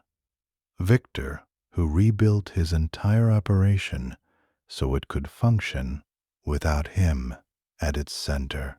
Nadia, who treated a low-download podcast as infrastructure and kept building it for 3 years before it became what she had always sensed it could be. None of these people were extraordinary before they built. They became extraordinary through the act of building. And the distance between where they started and where they arrived was not talent. It was not luck. It was not a unique opportunity that arrived in their lives and not in yours. It was a decision. A quiet, unglamorous, profoundly powerful decision to begin constructing something, however imperfect, and to keep refining it after the initial excitement faded. You are not less capable than any of them. You are not too late. You are not too early. You are not missing a qualification or a credential or a connection that they had, and you do not. You are exactly where every one of them was at some point in their journey, standing at the edge of beginning, holding a question that feels both exciting and frightening, sensing that something real is possible without yet knowing exactly what form it will take. That feeling, the one that is equal parts anticipation and uncertainty, is not a warning sign. It is a compass. It is pointing you in the direction of growth. And growth, real growth, the kind that changes your relationship with time and money and freedom, has never once in the history of human achievement begun in a moment of complete comfort and total certainty.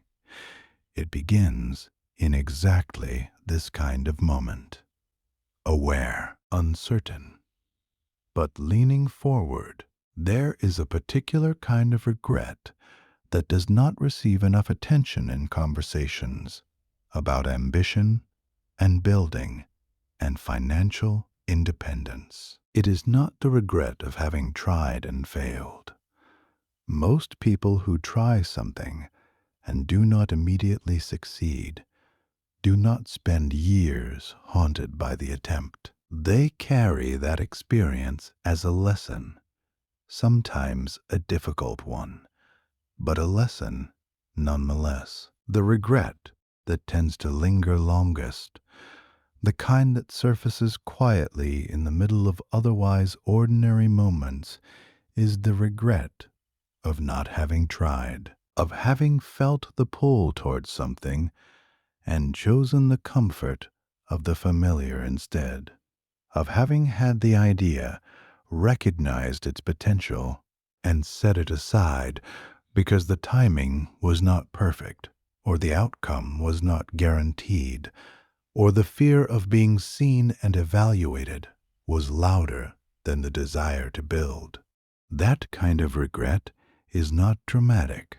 It does not announce itself with great emotional force. It simply appears in small, recurring ways, in the slight tension you feel when someone else launches the thing you had thought of years earlier, in the quiet deflation that follows another conversation about your potential, a potential that still exists only as potential, in the moments when you wonder what would have happened if you had started sooner.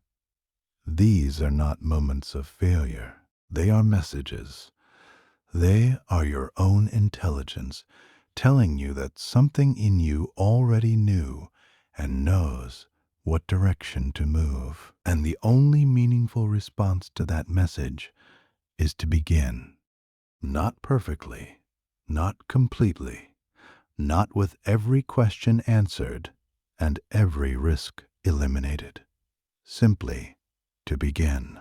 To take the first step that transforms an internal recognition into an external structure.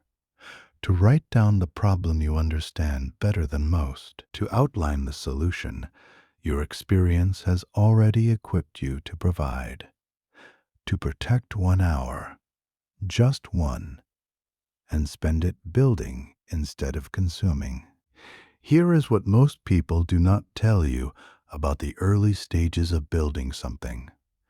They do not tell you how ordinary it feels. They do not tell you that the first hour you spend working on your system will feel almost identical to any other hour you have spent on almost anything else. There will be no surge of electricity, no feeling of destiny clicking into place. Just you, a blank page, or an open document, or a quiet corner of your home, working slowly through something that is not yet fully formed. And that ordinariness, that absence of drama, is precisely what makes it so easy to underestimate what is actually happening. Because what is actually happening in that ordinary first hour is extraordinary.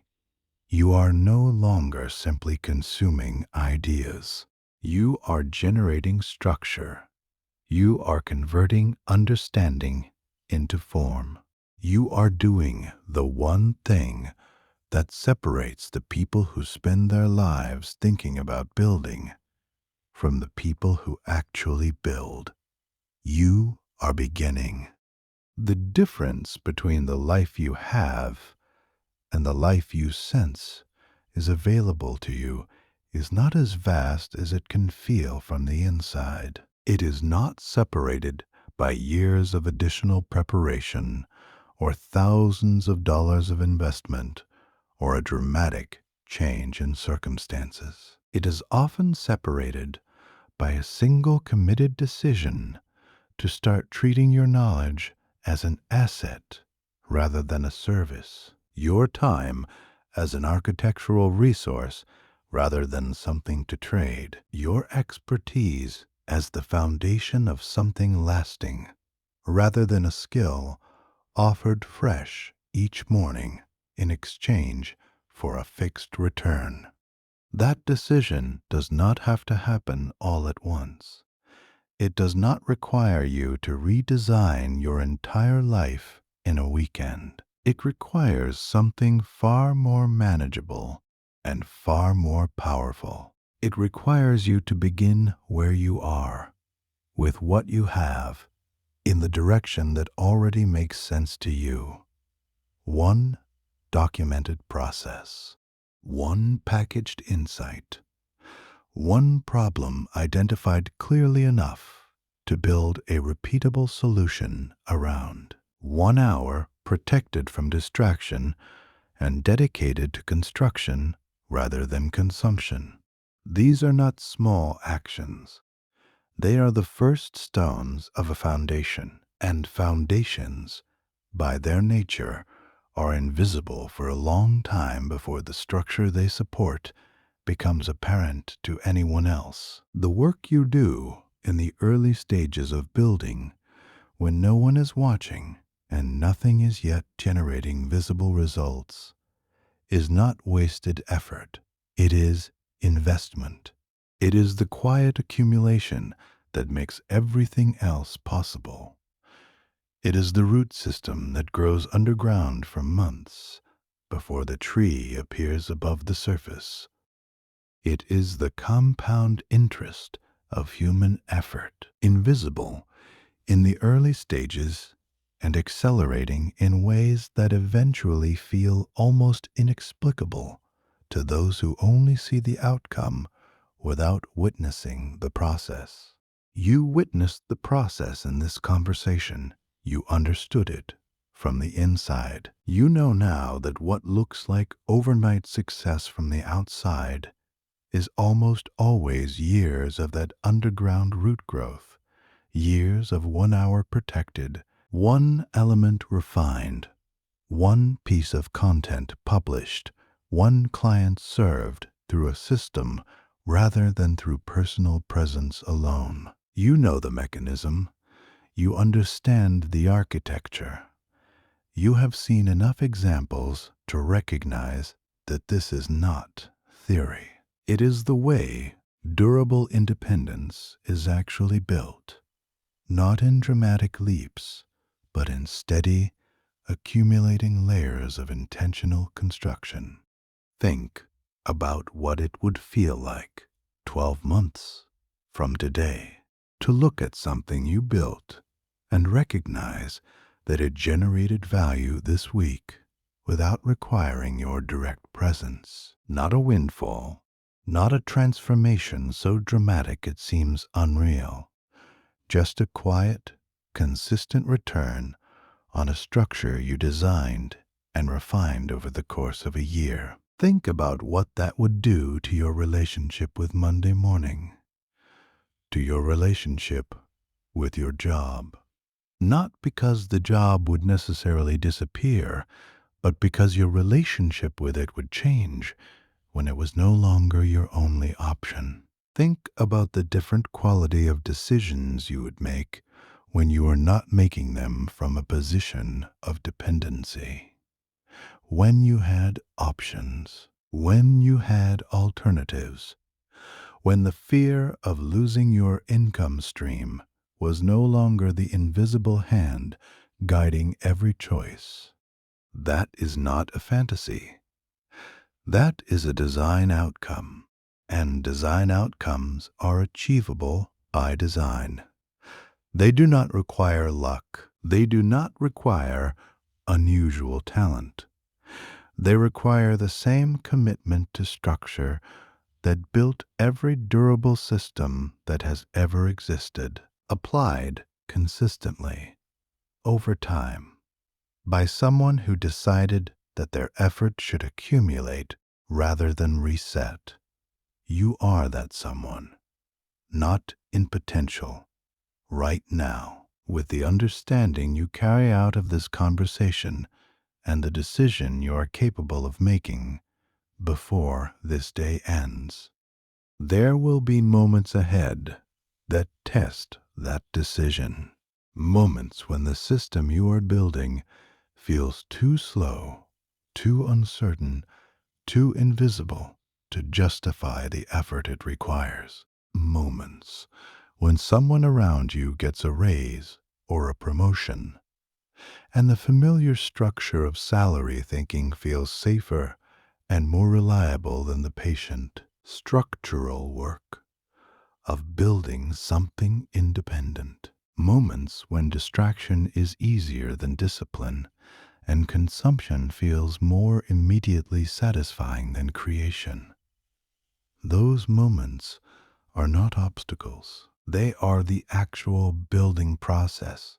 They are the test that separates the people who build from the people who intended to. And you are more prepared to pass that test than you were before this conversation, because you understand now, at a level deeper than motivation, what you are actually building and why it matters and how it works. Understanding does not eliminate difficulty, but it transforms your relationship with difficulty. It turns obstacles into data. It turns setbacks into feedback. It turns slow weeks into opportunities to refine rather than reasons to quit. This community, the one you are part of right now, simply by having been present for this conversation, is built around one central belief: that ordinary people with genuine knowledge, consistent effort, and the courage to begin building before they feel fully ready can create financial structures that outlast their daily effort and expand their freedom in real, measurable ways. Not as a fantasy, as a design challenge, one that is solvable, one that you are already better equipped to approach than you were when this conversation began. Elite Success Audiobooks was built to deliver exactly this kind of thinking, not motivation that fades by morning, not tactics without context, but deep, structural understanding of how financial independence is actually engineered, paired with the emotional honesty about what the building process truly requires. Because both matter. The architecture matters, and the belief that you are capable of inhabiting it matters just as much. So carry this forward, not as inspiration alone, as instruction. Build something. Start this week, not next month, not when conditions improve, not when you feel more ready. This week, identify the skill, name the problem, outline the solution, protect the hour, take the first step that converts everything you understood today from an idea into a structure, and then take the next step, and the one after that. Not because the path will always be clear, not because the results will always be visible, but because every step compounds. Every hour accumulates. Every refined element of your system makes the next version stronger.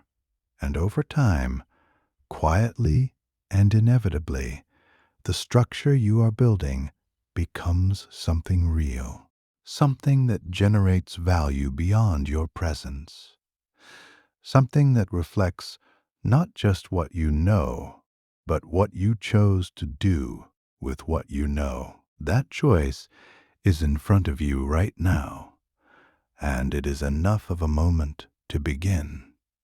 The moment you choose to begin is not somewhere in the future. It is right here. It is right now. And it has always been enough. Most people never question the way they think about money. They question their boss. They question their schedule. They question the economy. inflation, opportunities, timing, but rarely do they question the structure that quietly governs their entire financial life. For a long time, I didn't question it either. I believed that success meant earning more every year. A higher salary meant I was growing. A promotion meant I was winning. A larger paycheck meant I was secure. And I tracked my progress in percentages and performance reviews. On paper, everything looked responsible, stable, mature. But beneath that steady climb, there was a quiet truth I tried to ignore. If I stopped working, the income stopped too. I remember the moment that realization became real. A close friend of mine lost his job during a sudden corporate restructuring. He had done everything right: degrees, late nights, consistent performance, loyalty to the company. He wasn't reckless or unprepared. He was competent and disciplined. And yet, within weeks, the anxiety started to surface. Not because he lacked talent, not because he couldn't find another position, but because his entire life was constructed on one stream of income that depended completely on his daily presence. When that stream paused, everything else felt fragile. Plans were delayed, confidence shook, sleep became lighter. At the same time, another friend of mine was living a very different story. She didn't have the highest salary in our circle.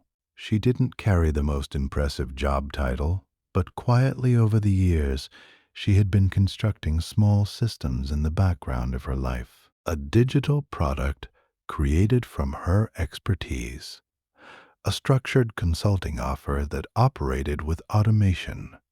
A modest rental investment generating steady cash flow. Nothing dramatic, nothing viral, just intentional construction. When she stepped away for a month, her income didn't disappear. So that contrast changed me. It forced me to confront an uncomfortable question. Was I building freedom, or was I simply upgrading the comfort of my dependency? There's nothing wrong with earning a salary. It feeds families. It creates stability.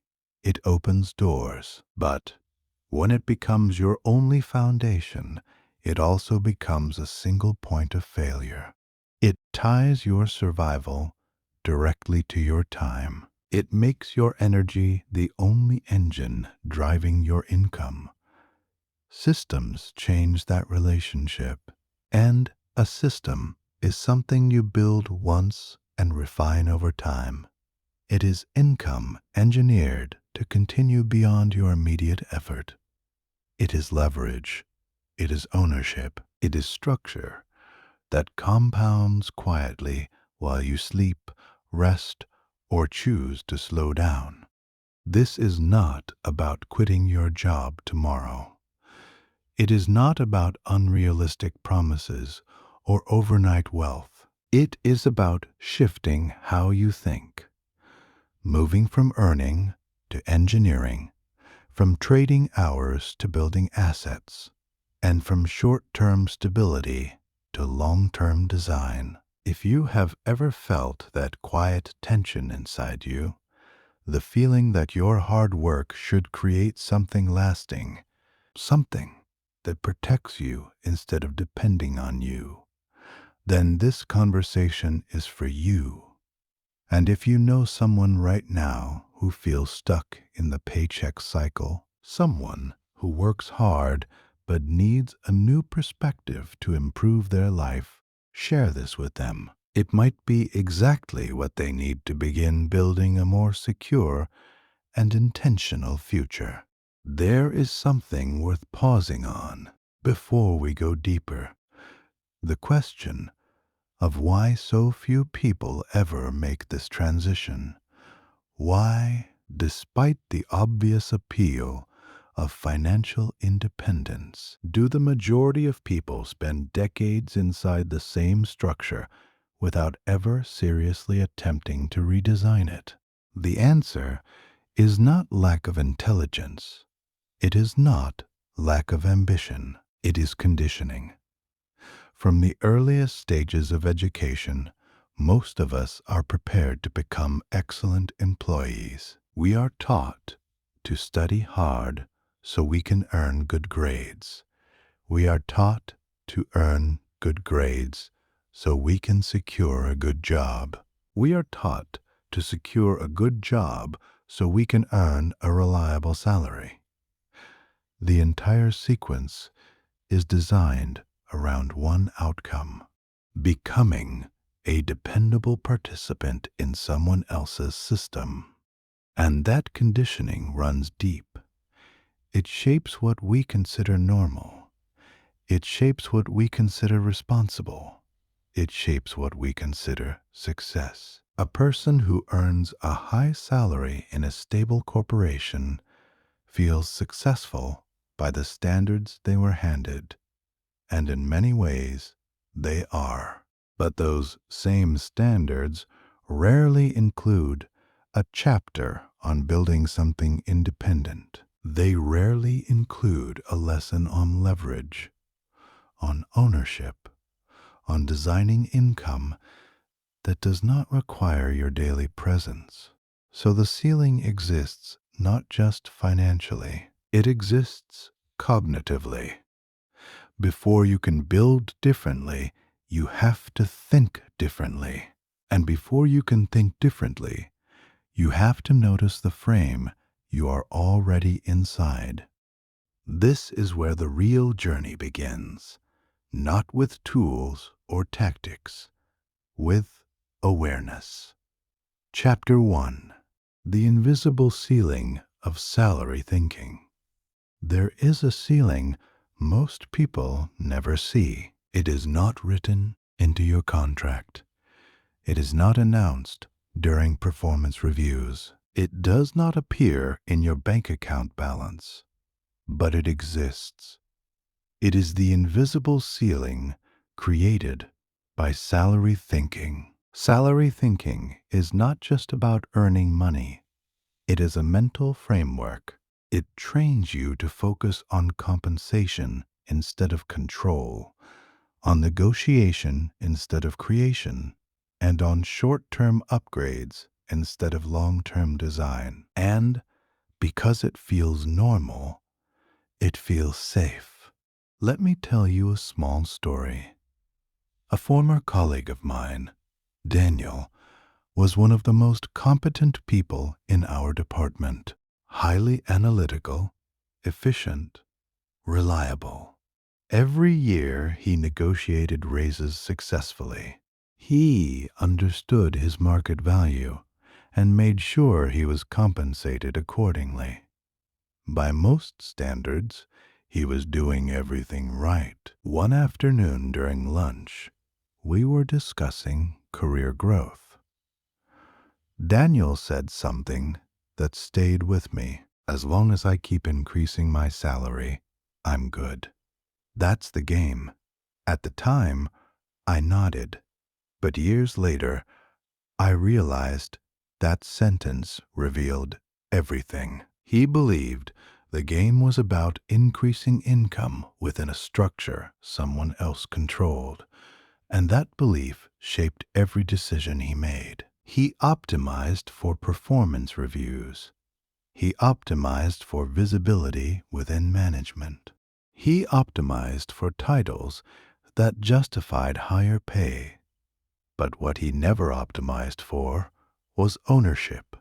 One year, our company launched a new internal system to improve workflow efficiency. Most employees treated it as just another software update. Daniel learned it thoroughly because it helped him perform better. Another coworker, Maya, approached it differently. Instead of just learning how to operate the system, she studied how it functioned She noticed inefficiencies in how teams implemented it. She documented solutions, and she built simplified guides for other departments. Eventually, she proposed a company-wide training framework based on her documentation.